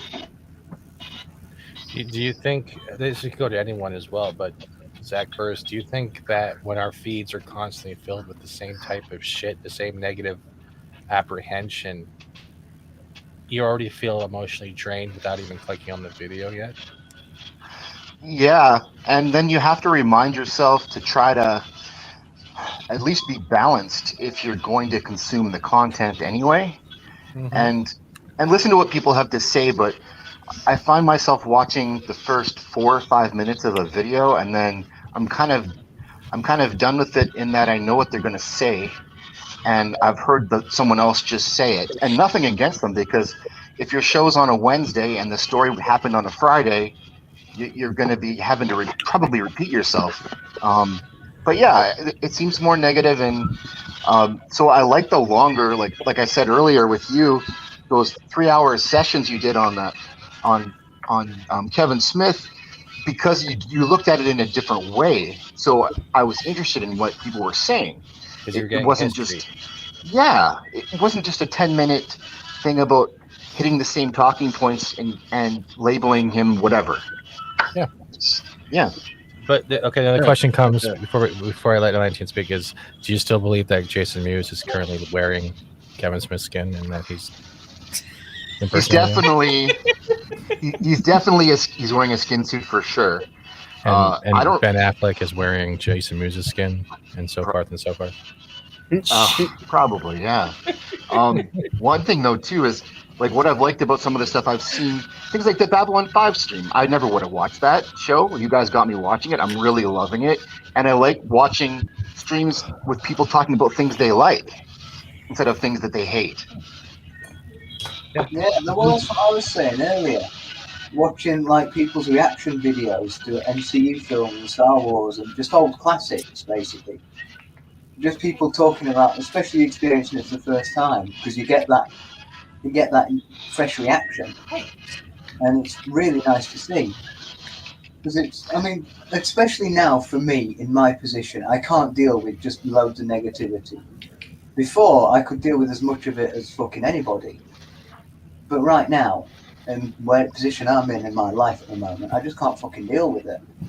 That's why I've turned off notifications for all but like 3 channels on YouTube. Yeah. Wow. Now, before I'm gonna highlight Adega's really weird question. Fred Sack will get within our $5 because I can relate to this a lot. I'll still pop in on some of the channels I used to be subbed to a lot, but it feels like I'm watching the same repeated episode. It's just I've had to dip out of many of my favorite channels because even though I agree, it's just exhausting. The perpetual outrage machine is too much. And yeah, it drains you because you're only getting pummeled with the same type of shit, and the perspective is always the same, but they're not giving anything back with the video. They just seems to be taking away your 10 minutes of life. It's a cliche, pretty much. Yeah, and for that, I'm going to what can we give you today? Oh, I know. We'll give you this.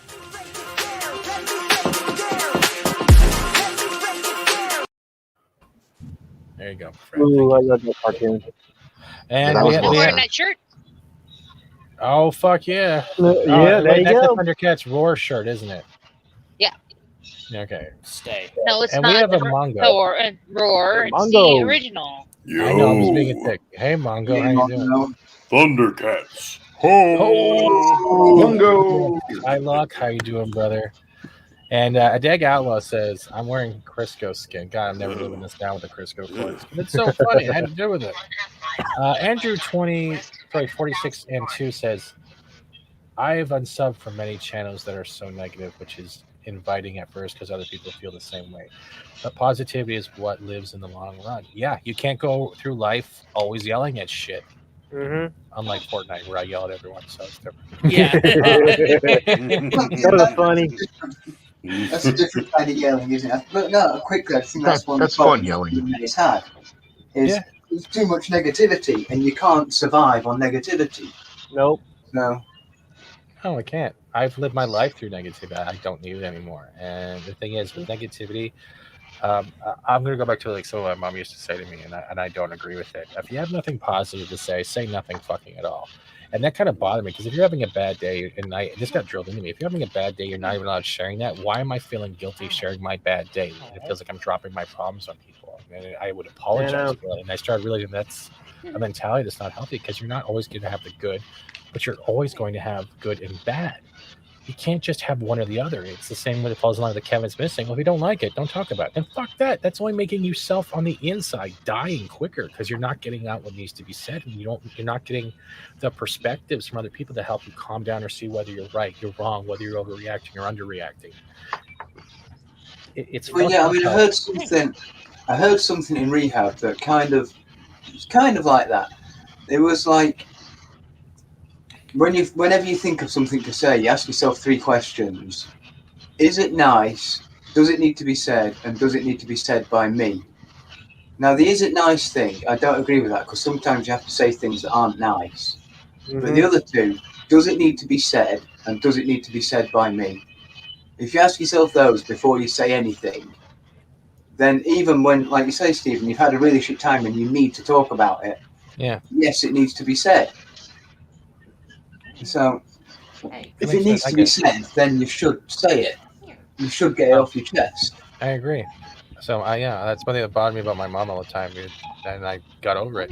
Fred Sacco says, I escape into stuff I enjoy. Classic Who, Star Trek, old sitcoms, Hey, old wrestling, get and away from old there. animation years of quality content to enjoy. Yeah, I can agree with that. And Forbidden Ruin says, I unfollowed one extremely toxic closet SJW, followed up by number 2. It was 2 that came to TFM as a pair, then took a dump on everyone because they weren't given a cut of the.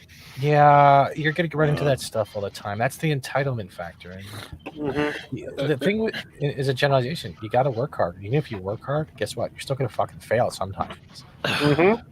That's the problem with working. You're never going to earn exactly what you think you deserve, but you still work hard because you're still getting something in the end. That falls under having a job, an education, wiping your ass. It doesn't fucking matter. It's still work. You got to admit, if you don't wipe your ass correctly, you're gonna have a corn stuck on there. It's the same fucking thing. Oh my god, dude! What? You have a great night, Terry. Thank you for modding and being a member. Dude, Always Terry. have a great See you, night. Terry. Hey, Terry. Image on IM is what you're talking about is real and measurable. Where is this? What's in those 2 jars? I'm gonna share that, Adeg, if you don't mind. No, not that type of jars, you sick fuck. No. I didn't say anything. No, you're already getting like a schoolgirl. We already know this, love and hate. So that makes perfect sense. The love is still edible, and the hate is molding away. Yep. That's it. That's a beautiful representation, dude. Although I do love rice, even brown rice, not moldy rice. That's fucking brilliant, dude. You're welcome on here too if you're able to. I told you that. Well, that's a visualization of one of those things, isn't it? If you say your life is one of those sausage grinding machines, if you only put shit meat into it, you will only get shit sausages out of it. So, yeah. Surrounding yourself by hate and negativity, even if it's how you feel about whatever it is you're talking about, if you surround yourself by it, it will slowly start to overwhelm you. You need to balance. Right. You need balance to everything. Yeah. Before I bring on the special man himself, when one YouTube creative starts feuding with another creator, also a thing that makes Me too Yeah. now. Yeah, it Yeah. does. Yeah. Vertical Horizons, long time no see. The one Yeah. Vertical Horizons, long time no see. The one broke down corn kernel just wouldn't let go. Oh, fuck off, dude. You stop talking about my ass like that. Come on, man. And Adega, it's always nice to see Hey, you. Part of the hey. Babylon 5 we have Hello. every Monday. Still waiting for that book. Hey, Well, howdy, everybody. No, that image actually represents a real thing. You guys can do it anytime you want. Cook some rice, stick it in a jar, just write words on it. Positive words and negative words. And that's the result every single time. Takes several weeks, but it always happens that way. Then I have a question for you, Adega, since I've asked, and I'll ask Mongo as well. Are you happy? Of course I'm happy. You sound happy. Yeah. Well, you know, there's a... Emotions most of the time are a choice in the long run. In the short run, no. You know, you get confronted with various different things that insult your way of life or your integrity or what have you, and they'll cause an immediate reaction. What you do with that reaction is what ultimately dictates how you are in the long run. And Bingo. people who are happy choose to be happy simply because they have a better outlook on life or a hope for a better outlook or a hope for a better future. You can't control your reaction to something. That's instinctive. You can't control that.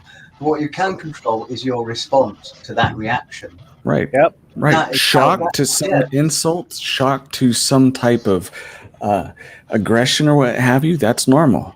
Choosing to be angry or anger itself is a choice. Disappointment is something that comes immediate, but the sickening jealousy or what have you that comes from it, that's the choice. Yeah. Do you That's how you teach yourself to either be happy or be sad. True. It's how you respond to those gut reactions. Can I ask you all something quickly before we ask Mongo?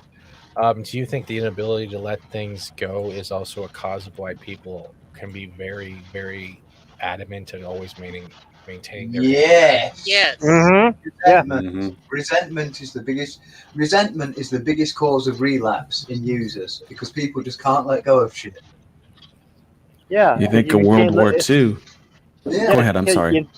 If you can't let go of things that you've been done, it could end up being repeated. Yeah.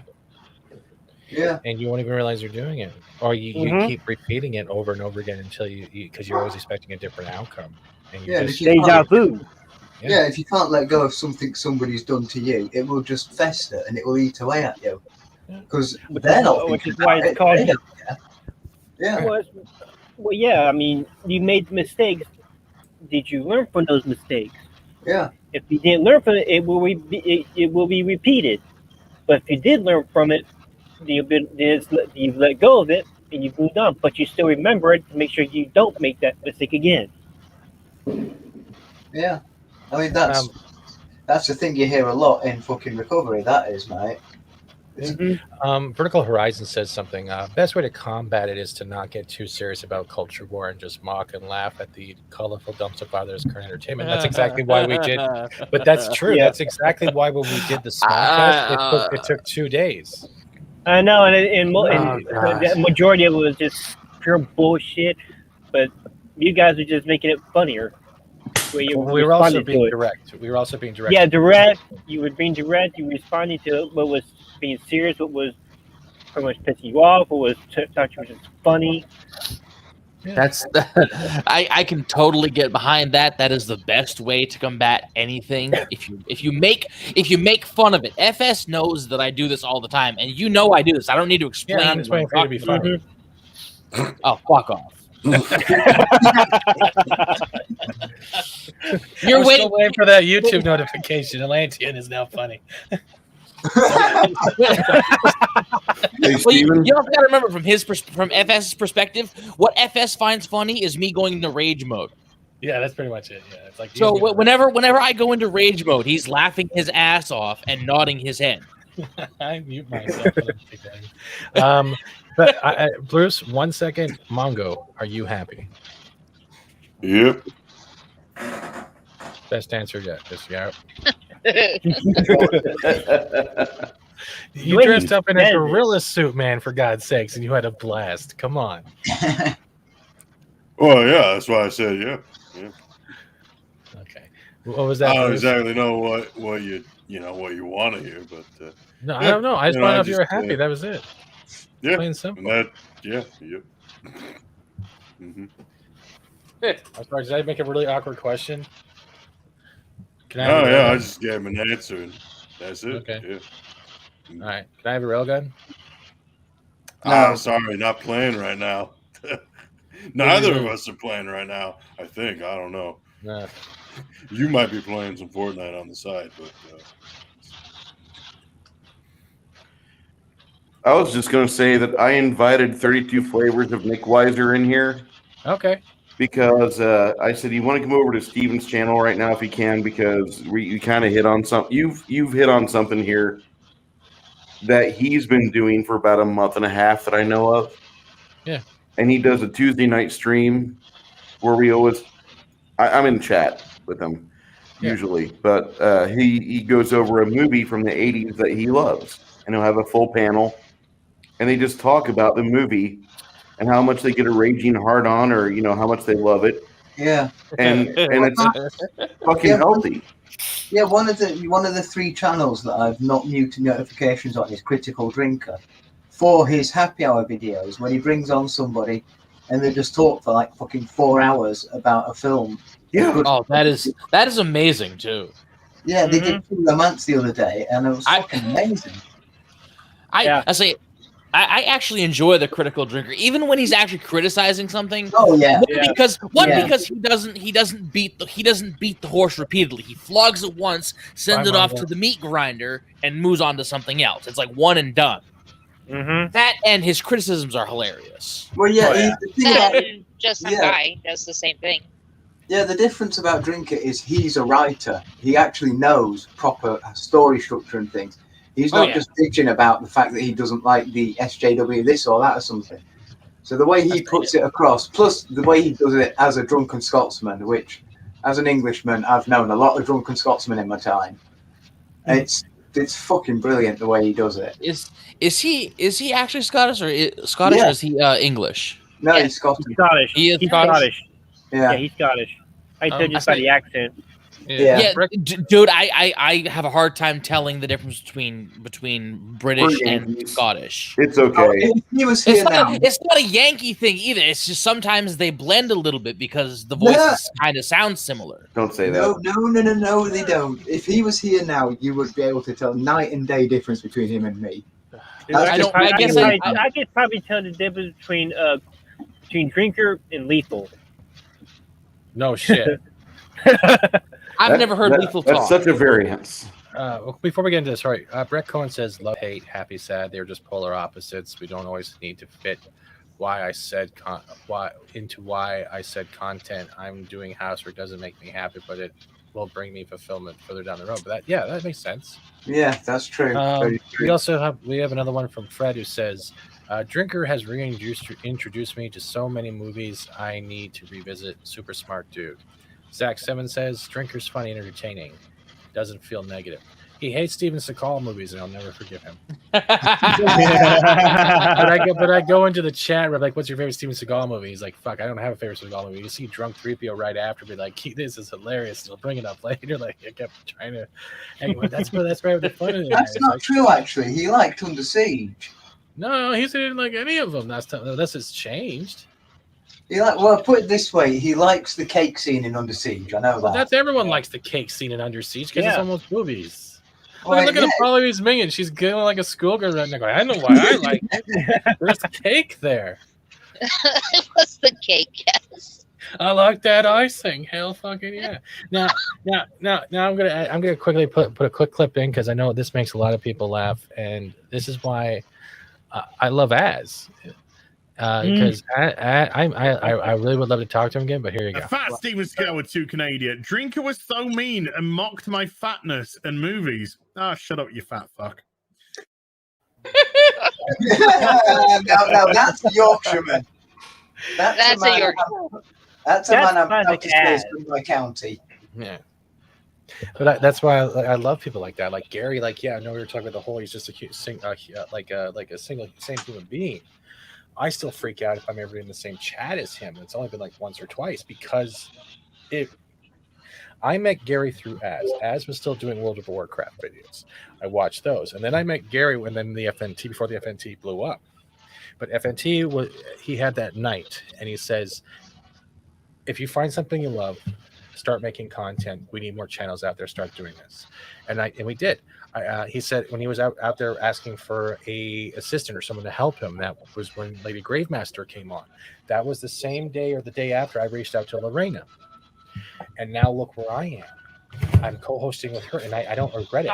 And Bruce, who quickly drops into the chat for $10, Wasteland says, "We want the cake scene." I know, karate. I don't have it on my super chats. I'll have to get it. But I can give you. I can give you.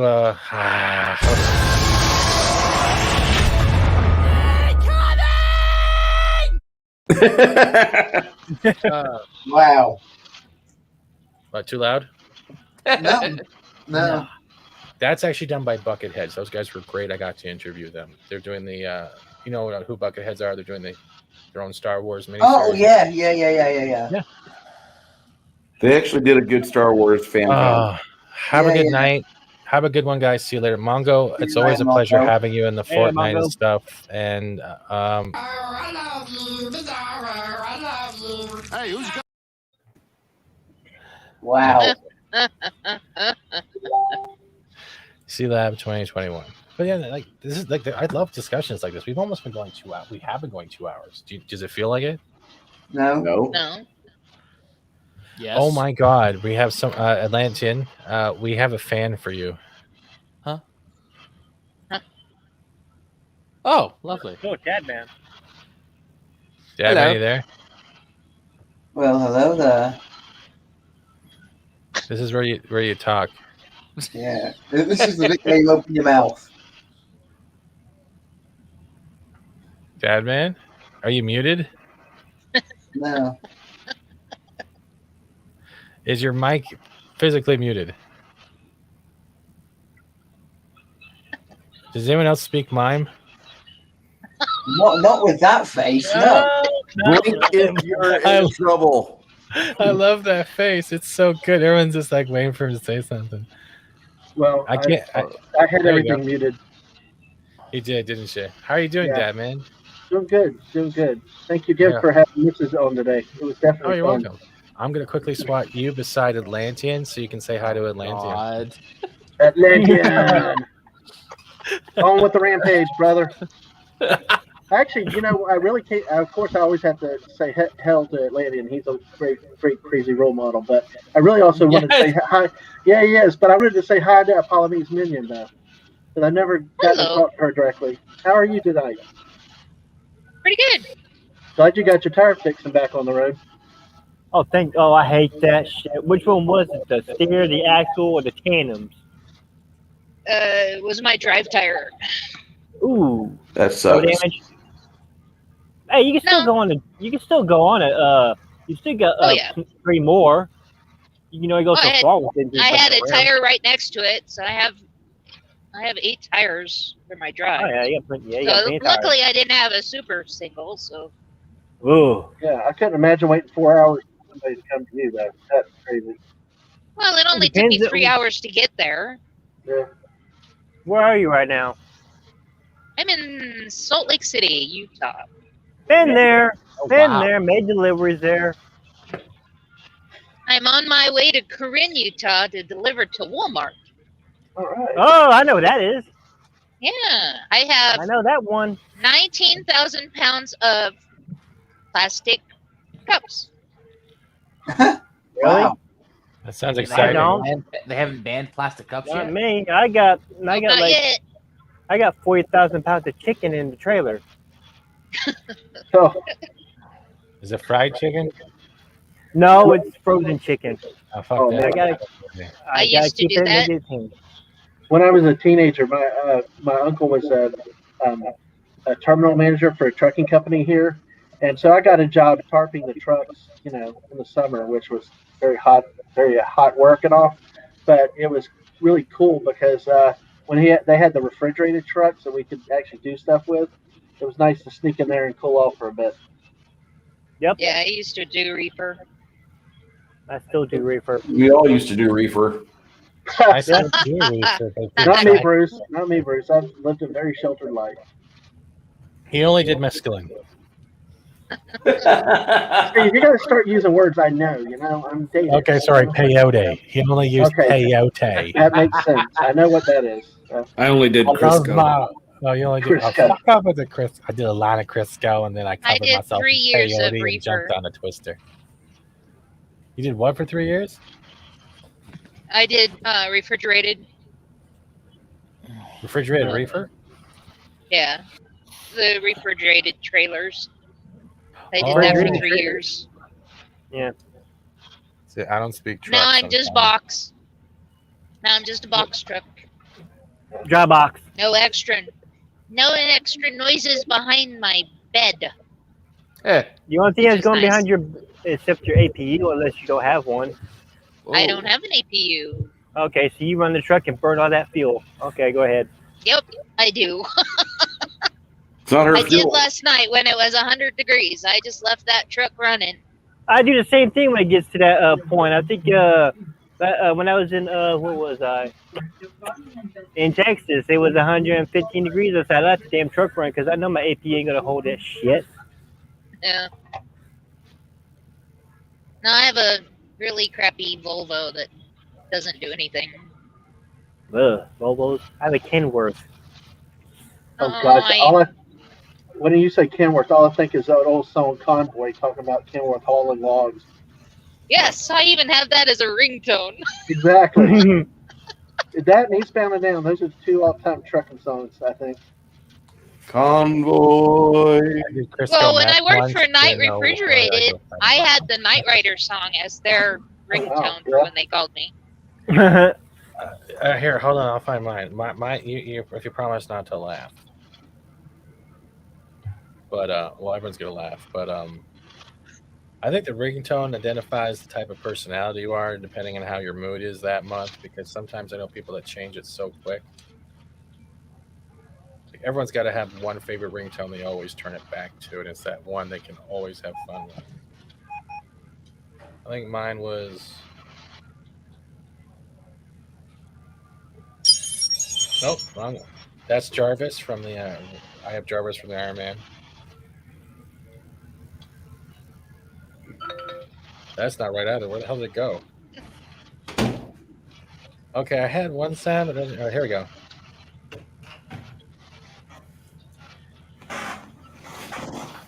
Now it's not even doing it.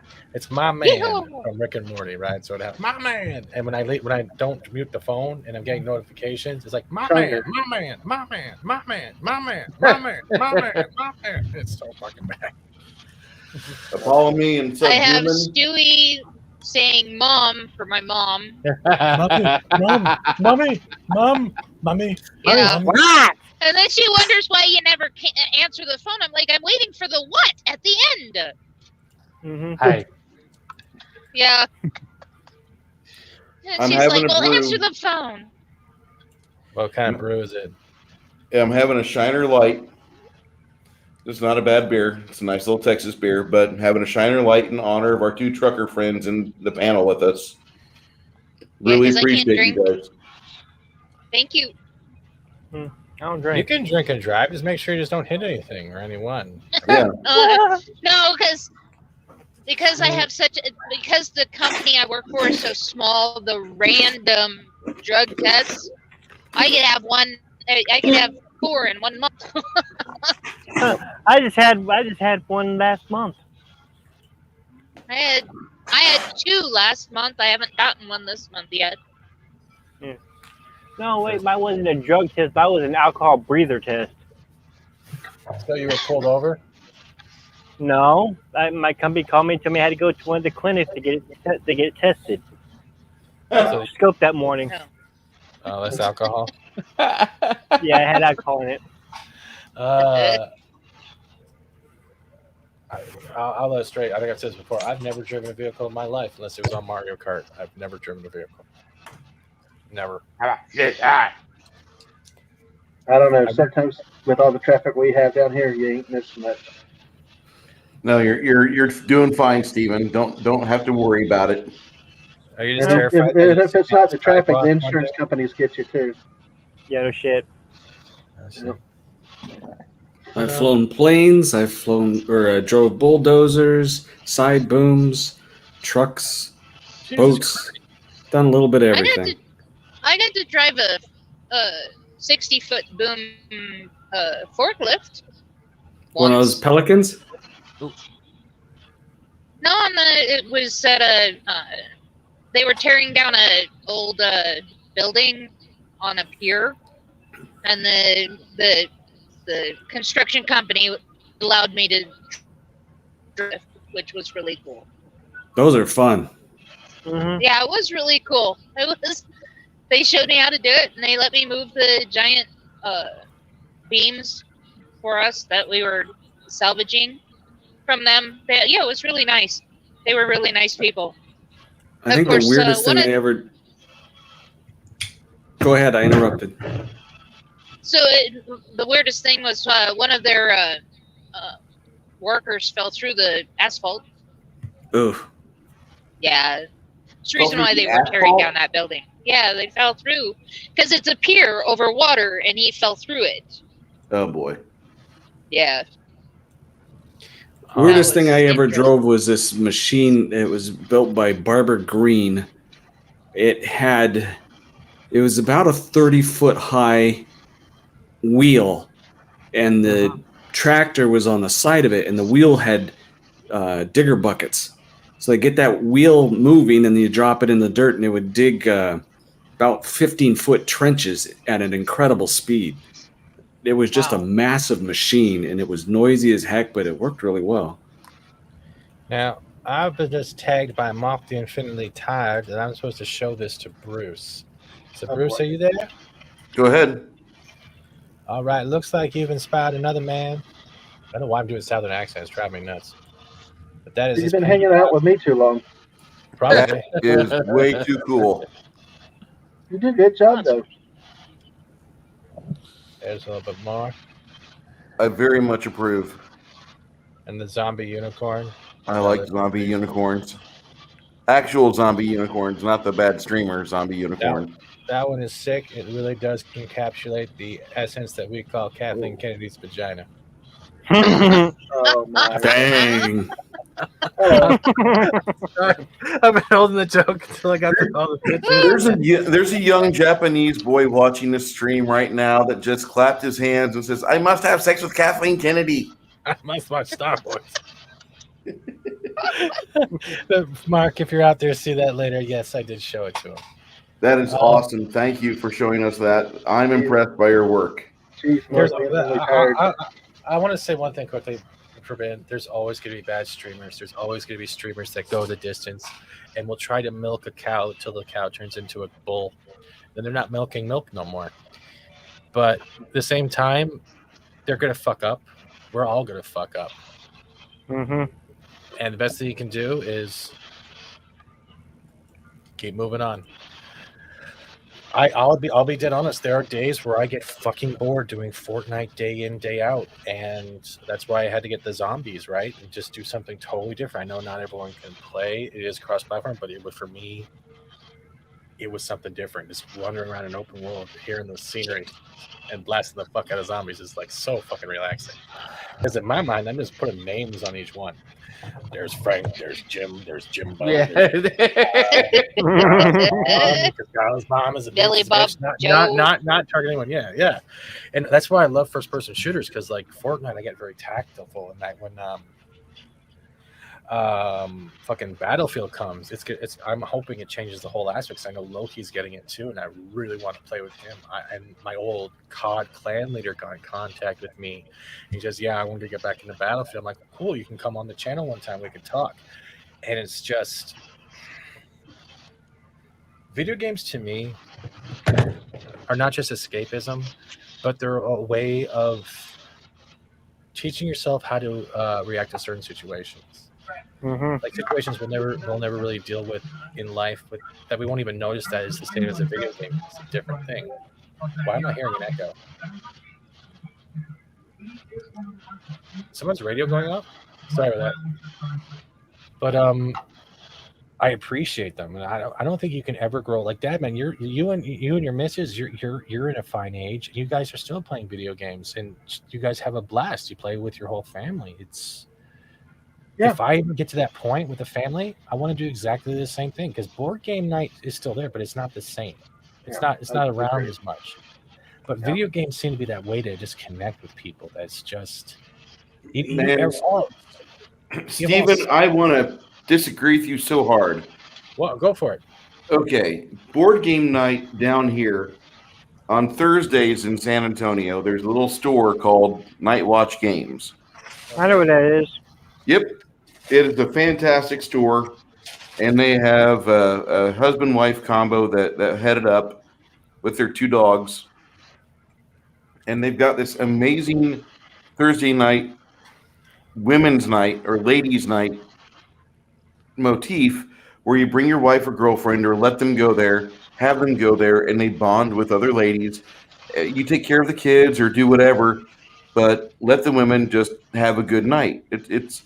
And Brenda, she corrals everybody together, breaks them off in small groups of like 5, 6, or 8 people, and they show them an easy to introduce game where they get a chance to play and bond. And usually the games have a motif of co-op to where they're all focusing towards a goal. Most of them, not all. But it's a good way to introduce somebody into that culture. And I would go board game night over video games every day of the week. I know video games are right on my phone. They're right on my phone. I don't have to go very far. Thank God for Diablo coming out of my phone soon, right? Anyway, I'm just saying that I would much rather have a board game thing going on because of the social activity you have across the table. You have that moment where you're like, hey, could you grab that die for me? Or what are you eating there? And you have this secondary conversation aside from the game that ties you together better as humans. Yeah. I'm not going to slam video games. I'm not. No, the interaction is different. What you're saying, you're getting a more personal thing. You're able to talk about food, what beer you're drinking. No, I get it because I can respect that. Well, see, and everybody in the family, everybody in the family are different too. Because the missus loves board games. She's got so many board games, card games, and stuff. I got into where I don't want to deal with all the odds and pieces and stuff like that. And so a video game is good for me because it's just like just plug in a dude, no cleanup, no fuss, no put out and no cleanup. So but it is different. I do think that playing board games, you do have a different interaction when people ride around. We got one game where basically you put cards down and then you got to slap your hand down, and we've had plenty of injuries from that. But it's all Jingle Speed. No, it's some avocado smash. And then when certain cards like match or when something comes, there's a certain smash card, then everybody has to slam their hands on the pile, and the last one gets all the cards. So, but we've had a few injuries with that with some sharp fingernails. There was a post made by Ord Sports not too long ago. No campfire stream. I can barely post this message. Makeup stream coming. Oh, that sucks. So. What? Ord's just going to do a makeup stream? Yeah, he's going to put on makeup. That's it. Yeah, you'll look good in lipstick. Well, Steve, I need to run. It was good talking to y'all. I just wanted to check in. I know about. I've talked to you. Now I've talked about talk to Atlantean. We know. We all want to talk to Atlantean's been quiet. I've never heard Atlantean this quiet before. So I haven't had anything to say about what's been talked about. That's really. I didn't know if FAT-STEVEN put something in your drink or something, or hit you with a beer tranquilizer or something. It. Yeah, that's what I do. Yeah. So, but Subhuman, it's nice to put a voice with the name. I've seen you before. Adega, I've heard you on some of the other things and that creepy, spooky stuff on Thursday. Good luck to you in your writing. So, and thanks. And Will, is that Will? Which Will is that? I don't have met him before. That's Will Gentry. Oh, okay. Hello. So I just wanted to say hi, and I'm going to head on out. And you guys have a wonderful evening and the rest of your stream tonight. Okay. Hey, Dad, man, you too. take care. We'll see you again. Good on night, some Dad, Fortnite. man. See you Yes, later. sir. Yes, y'all take Yeah. care. Drive safely, Minion. Thank you. Dad Man, there you go. And that was Dad Man walking. You And sound that like is a Master creepy Radio DJ. thing. Oh, the tiki? Yeah. But he likes it.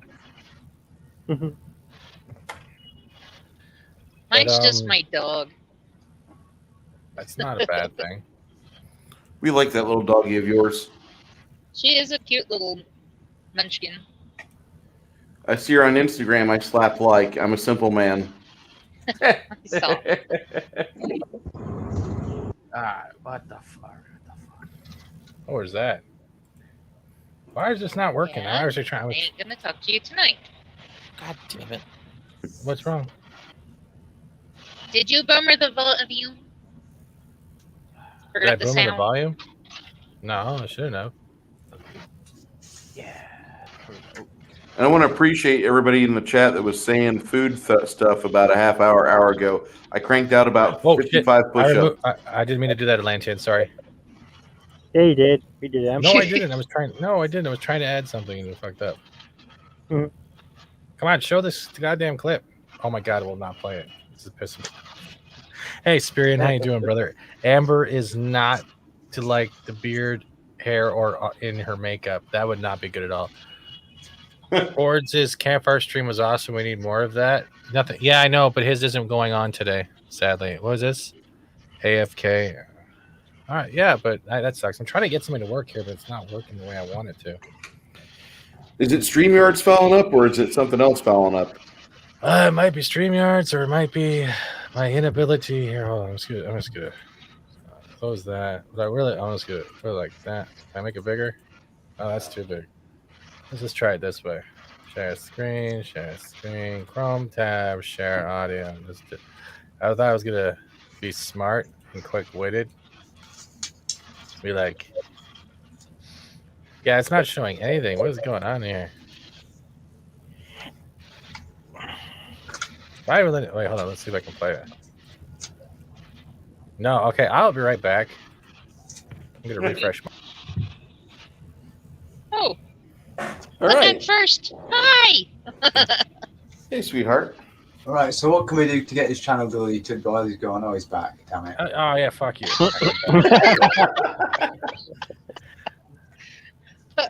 What can we get into while he's away? There you guys go. I have mastered technology. Quick, where's the repeat button? There you go. So on campfire, there you go. Spirit, I'm doing all right, just listening. And Spirit says, "Night, Dad, man. Amber's not. I don't think it'd be more weird if he woke up looking like one of the insane clown posses. That'd be fun." Man, what a sad event with the drummer of Slipknot dying too. By the way. Oh Joey yeah. Jordison. And then the day after that, Dusty Hill from ZZ Top passed away. Yep. Mm-hmm. We've lost a lot this year. Yep. Between Lost a 2000, lot for the last 5 years. I was never. Yeah. I was never the same after Robin Williams, so I'll say that right now. Mm-hmm. You know, and I loved Robin Williams before he went sober. Someone has an echo, and Tim has somehow snuck into my chat somehow. Hello. Okay. Tim, are you here? Hello? He looks muted right now. Tim. Yeah, I'm here. Hello There you there. go. Hello. Hello there. What's up, man? Hello.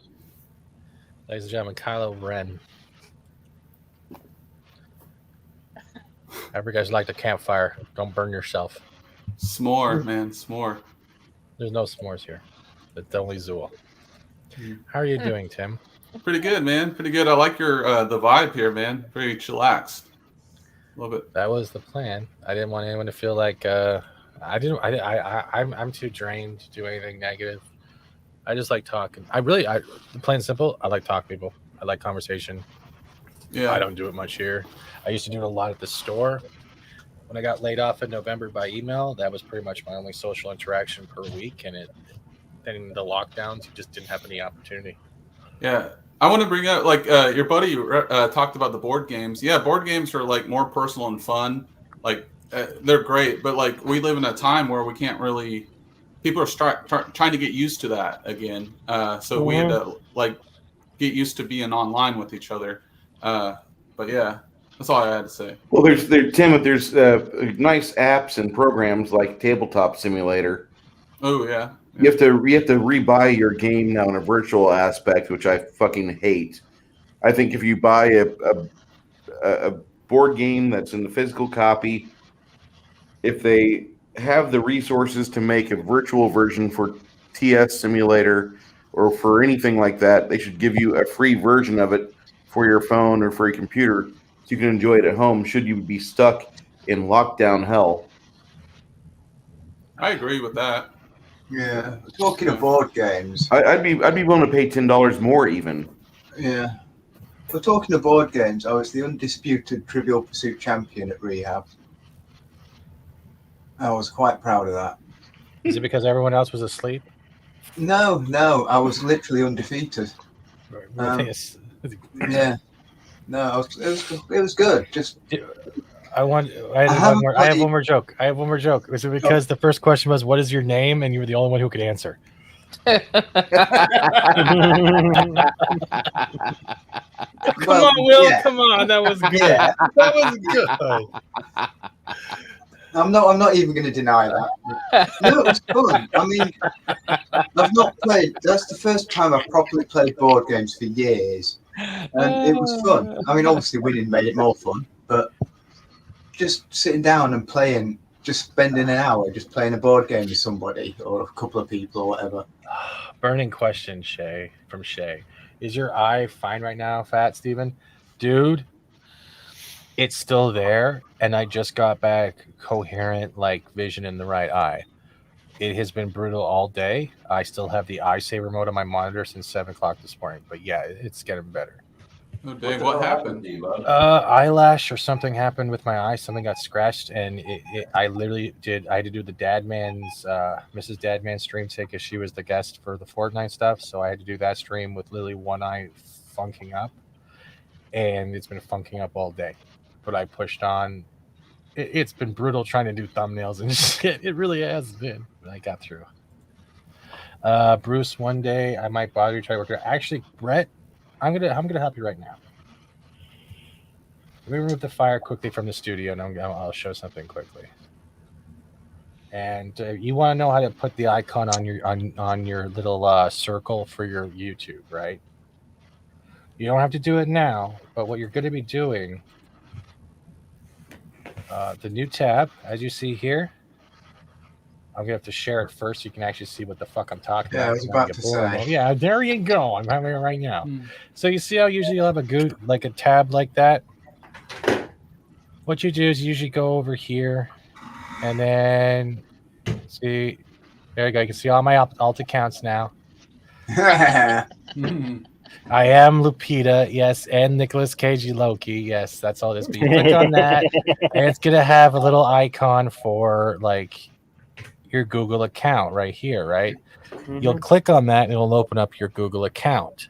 You can then upload a picture there and it'll be saved to your online profile. So if you ever lose it or want to change it, you can always go back to your previous pictures and it will be there. Mm-hmm. And what are the dimensions for that, Steven? 250 by 250 for. Yeah. I don't care. I don't care about that part. I just put it in there and just circle around whatever part I want. I have never gone. I'm like, but that's 250 by. I didn't know it was 250 by 250. Yeah, because it's 7. What is it for a thumbnail? It's 720 by 1280, right? Or something. I don't know. I can't remember. I hate doing thumbnails anyway when I do on my channel. Well, if you need thumbnails, you just ask people. They'll do it for you. I know, but sometimes I like to at least try and be creative myself. Yeah, I ask anyone. So, Tim, how are you doing? Thank you. So you found it? All right, good. Just don't attack Lupita because Mike already outed me on Midnight's Edge, bastard. That was a year-long secret, and that motherfucker outed me on Midnight's Edge. Mexican Nobody Iron knows Man's who I am, ex-wife. by the way. My alternate account, nobody knows. Bubba Actually, heard one that? person does. Is it working now? Is there sound now? Uh-oh. No. I think so. Um, No, it won't be any sound. It's actually a soundless file. There you go. There's some fire for anyone needing it. Not sure when Demi Moore's tapeworm will be recovered. What the fuck? Whoa. Wow. Whoa, I know. Whoa. I can't wait for that thing to get extracted because I love it when she's thick. I'm trying not to eat anymore tonight. That's for sure. Thank I'm you. going to help you. that's so random. Did But, something happen to her? I don't know. Ashton Kutcher. Huh. Yeah. That's true. Well, That Bruce was like Willis happened before that. Granny wants some of that Kutcher peen. You know, just I gotta sit on there and go, oh yeah, striptease. Oh, God. Sorry, that got really awkward real quick.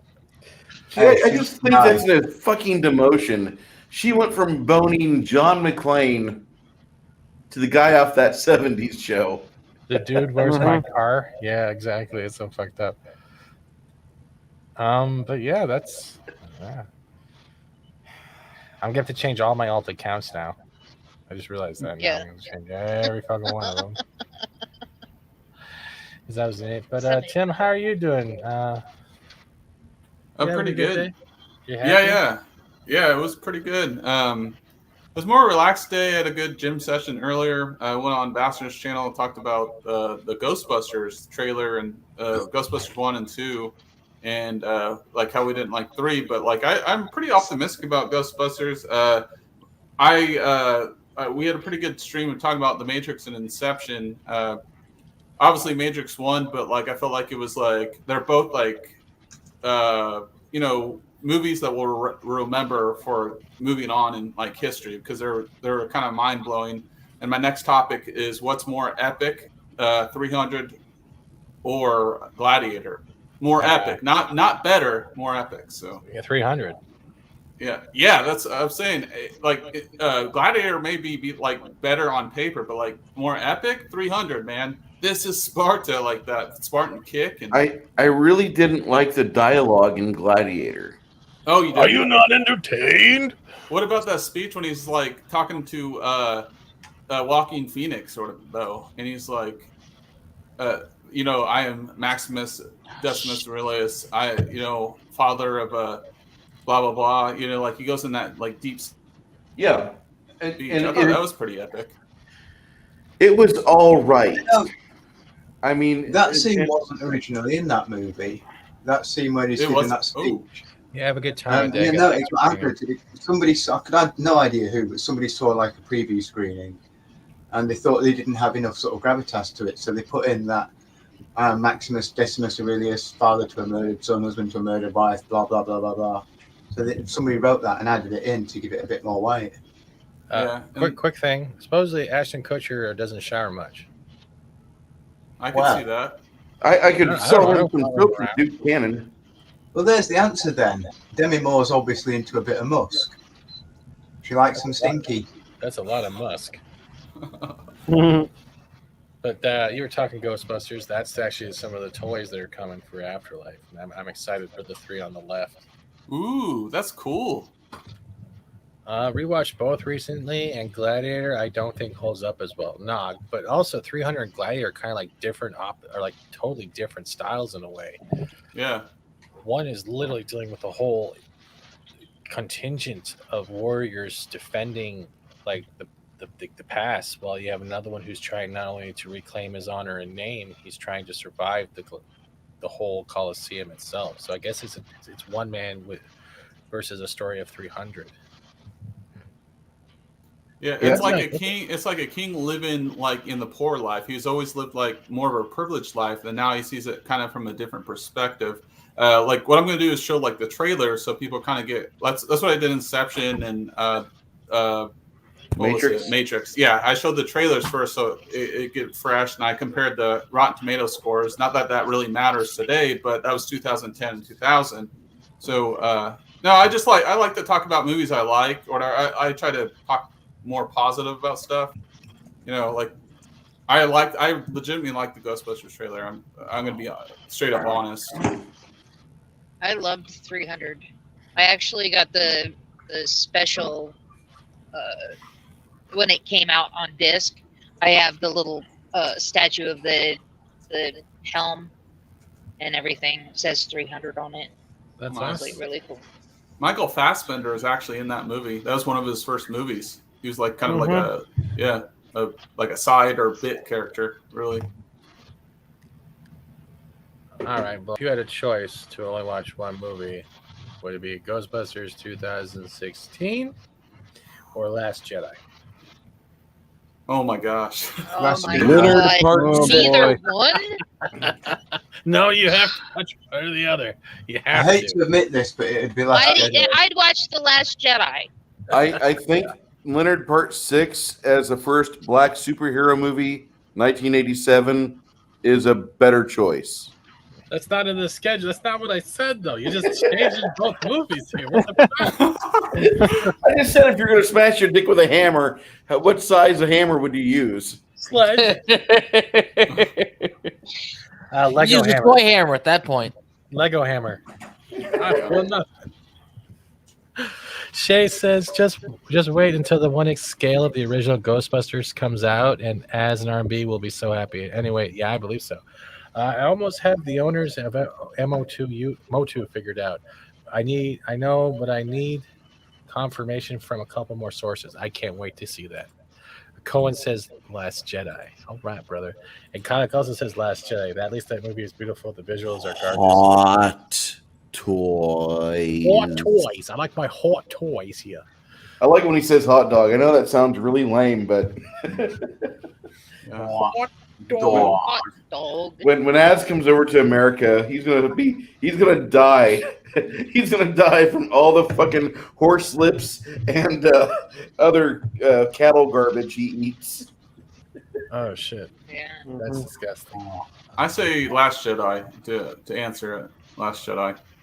I would still watch Ghostbusters just because I can fall asleep to Ghostbusters.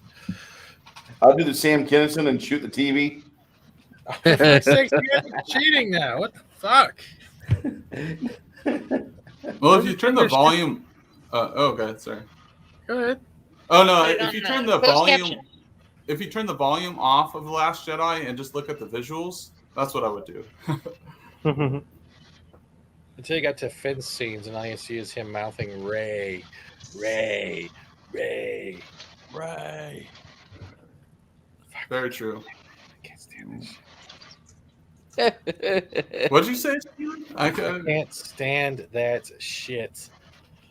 Oh, I had excitement with, like, we've all had this conversation before. I've had the excitement with Force Awakens. It just turned out to be New Hope Light.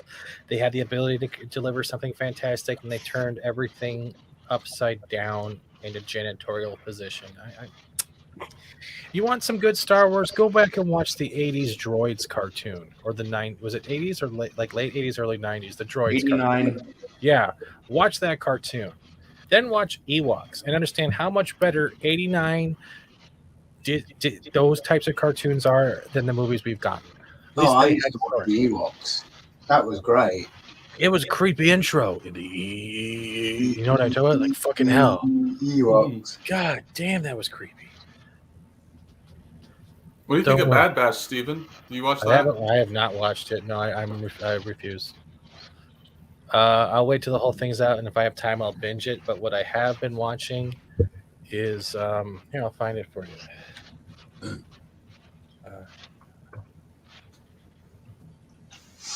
I watch Forensic Files when I have haven't seen that time. one.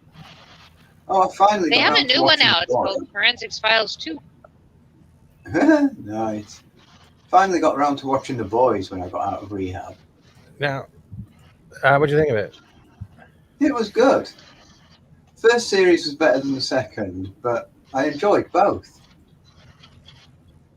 Yeah, I feel the same. I was Well, waiting because I'd heard people talking about it before. I was like, "Oh, it's gone woke in the second series," and I was waiting for that. Even though I was sort of expecting it, I didn't really see it. Mm-hmm. So, yeah, I enjoyed it.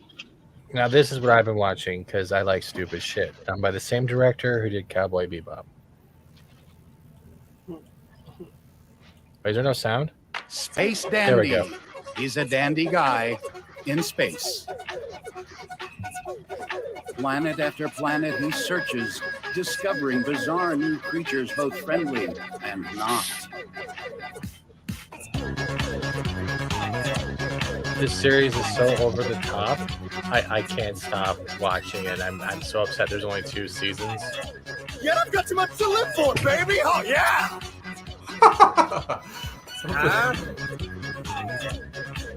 It's He combs the outlandish. galaxy like his pompadour on the hunt for aliens. These are the spectacular adventures of Space Dandy and his brave space crew in space. Well, looks like it's time to go.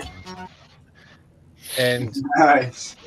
that series is fantastic. That guy who was doing the monologue going Space Dandy, he's a dandy guy. He's literally the opening intro for most of them, and he does a lot of the monologue. It's so good. If you can find and watch it, watch it. I love it. That's it. That's what I've been watching. Space Dandy. What streaming service is that on? It's called 7 Seas. Like, huh? I've never heard of that streaming service. Is that like because it usually involves a pirate ship, a pirate flag, and a whole lot of you didn't hear shit from here. Okay. Oh yeah, otherwise known as the high seas. High seas, 7 seas, all something being stolen on the seas. If you want to recommend it, Kyla, go ahead, recommend an anime for me, brother. Type it in the chat. Pretty much that's all I'm watching. I finished the 2nd season of Beastars. Loved it. I could recommend some hentai for you all. No. Hmm. Well, There's not did that many you say tentacles. hentai? I did. Oh, no, thank you. I'm done with the tentacles. Yeah, let's just say there's not that many, to be honest. What else is there? Actually, there's a lot of hentai. Trust me. There's a lot. Oh yeah, there's loads of that. Mhm. I've watched Ergo Proxy, and I know the song Monorail. I know the intro song. I love that series. It's very well done. Kylock. Dark and beautiful. Another good one is Dead Man's Wonderland, if you've ever watched Dead Man's Wonderland. Shay says, have not watched the 2016 Abomination, although I have suffered through the extended version of the Casino Chase from Last Jedi. It does not have the rendering. Ooh. I literally haven't touched those. The only ones I've watched is Force Awakens, Once in a Blue Moon, just because for some reason it hits me. I won't touch. I haven't touched the last one. I won't touch the middle one. I won't. There's no reason to watch them, in my opinion. Well, no, it's the kind of thing you will only watch once. Mm-hmm. Yeah. Yeah. The last What about one was you? very Fast and Furious to me. Yeah. Well, it was a video game. It was just a bunch of fetch quests. You had to get this to do this fucking MacGuffin to do that MacGuffin to do that MacGuffin. And yeah, it ended so fucking badly that it just made me want to rip my own eyes out.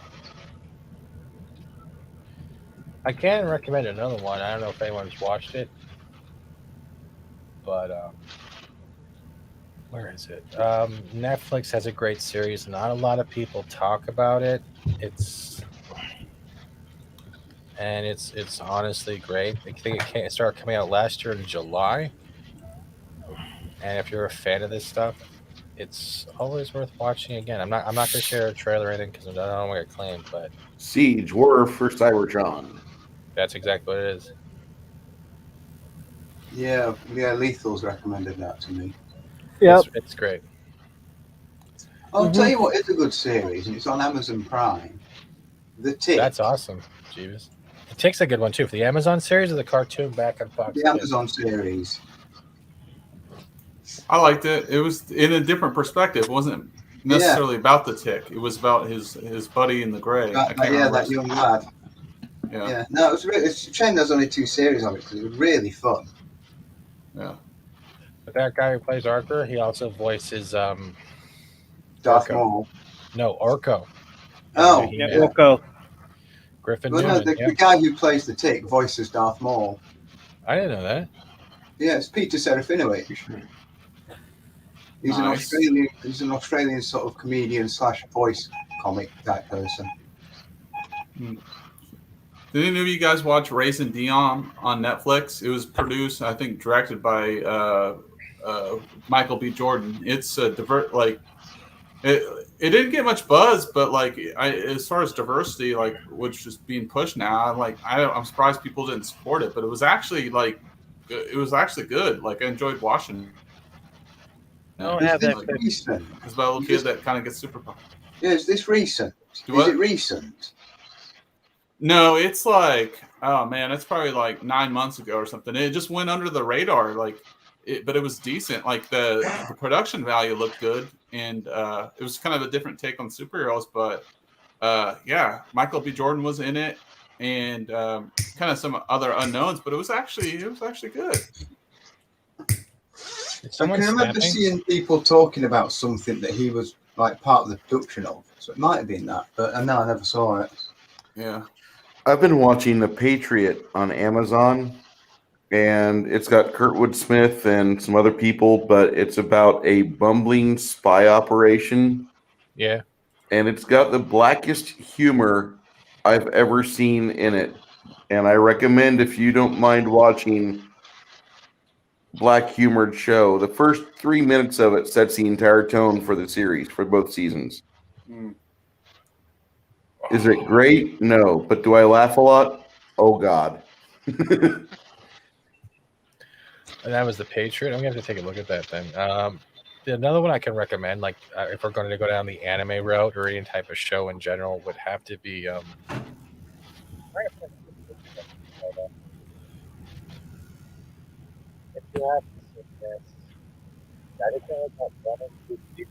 Sing Out, and I can't recommend this enough. Dead Man's Wonderland. Yeah, I agree, Kylock. Ergo Proxy is an underrated gem because it is very slow paced. They use a lot of. It's like looking at Justice League style coloring. It's very dark, very gray, very like shaded blues, but the imagery and the messaging underneath it is fantastic. Especially that opening song, man, by Monorail. That fucking song is so good. Yeah, I found that by accident, and I loved it ever since. Dead Man Wonderland is a good one if you like crazy, over the top. Technically, they can use their blood and turn it into weapons. Oh, nice. Yeah, That's different. It is different. Yeah, because every anime seems like they use some sort of kai or chakra or whatever, but using their blood. Yeah, chi. Yeah, that's another. Yeah. Yeah. But You've watched Hunter v. Hunter, right? Hunter v. Hunter, Hunter x Hunter. I'd call it Hunter Hunter. Hunter Hunter has the young 16-year-old kid getting hell beat out of him by adults. Looking to find his dad. Yeah, he's on the search to find his dad, right? Yeah. And they don't realize. Then they meet that one guy. It looks like the Joker dude, like a weird kind of Joker. Yes. Yeah, I watched that religiously, and I'm kind of sad that they never actually continued. I think you mean this one, right? Yes. Yeah, I watched that a lot. I love that one. Monster I've heard of. I have to go find that one, but it's a good one. Oh, man, I've watched so much anime. So, Jeebus, you're saying they're going to make you do designing stuff for music videos again? That must be good money, though. Cohen says, do you have Anime Lab app over there? Only Astro Boy and a few of the movies are locked in premium. I just used 9 Anime, Brett. If I can find it quick. 9 Anime, because I also use a pop-up blocker, which saves me from getting spammed and shit. But pretty much, I'll put it in the chat for you. This has everything free, ongoing, finished, dubbed, subbed, everything. And I use that fucking religiously. I think someone has to go. Is that about right? Oh, Jim says he'll be right back. Okay, but that's what I use. 9 Anime. It's like what Kiss Anime used to be, it's reliable. It's very reliable. Most of their links always work. You can always find something new to watch. A few of mine that I liked. Sorry, go ahead. Go ahead, Dave. So a few of the anime that I liked was I saw a show. It was called 3x3 Eyes. Oh, Double Eyes? Yeah, 3x3 Eyes, yeah. Yeah, I like that one. Of course, there's Naruto. I watched religiously until I couldn't get it on my phone anymore. And then I've heard let's this one. see. I've never watched it. This is more fantasy, right? Yeah. What? 3x3 Eyes. I can't remember. It's about a girl with a third eye. It would only come out every once in a while. I don't think I've ever seen this one. I've heard of it, but I've never watched it because I don't think I. Yeah, for me, my biggest one was always Sailor Moon, then Trigun, and the end Ninja Scroll, Devil Hunter Yoko, Yu Yu Hakusho. You had FMA Brotherhood. Inuyasha. Inuyasha was another one. I'm actually watching Inuyasha right now. I love her when she says "baka." He lands on his face. Yeah. I'm actually getting ready to start season 2 on Inuyasha. That's cool. Nice. But we've almost. Oh my god! You guys mind if we start wrapping it up? We've been here almost 3 hours. Does it feel like it? I'm almost to my destination. Well, I'm glad we can help you fill. Good. If you're gonna be at that Walmart, you're probably gonna be sitting there for a while. I'm hoping not that I can get in and get out so I can get to the little truck stop next door. Because I've been to that little truck stop. 3 that minutes place left is always of my. closed. On your 11 or on It your is. 14? On my 11. Ooh. Yeah, I'm 43 minutes left of my 11. Yeah. Oh, you'll then, be fine. Let's wrap Yeah. it up then, right?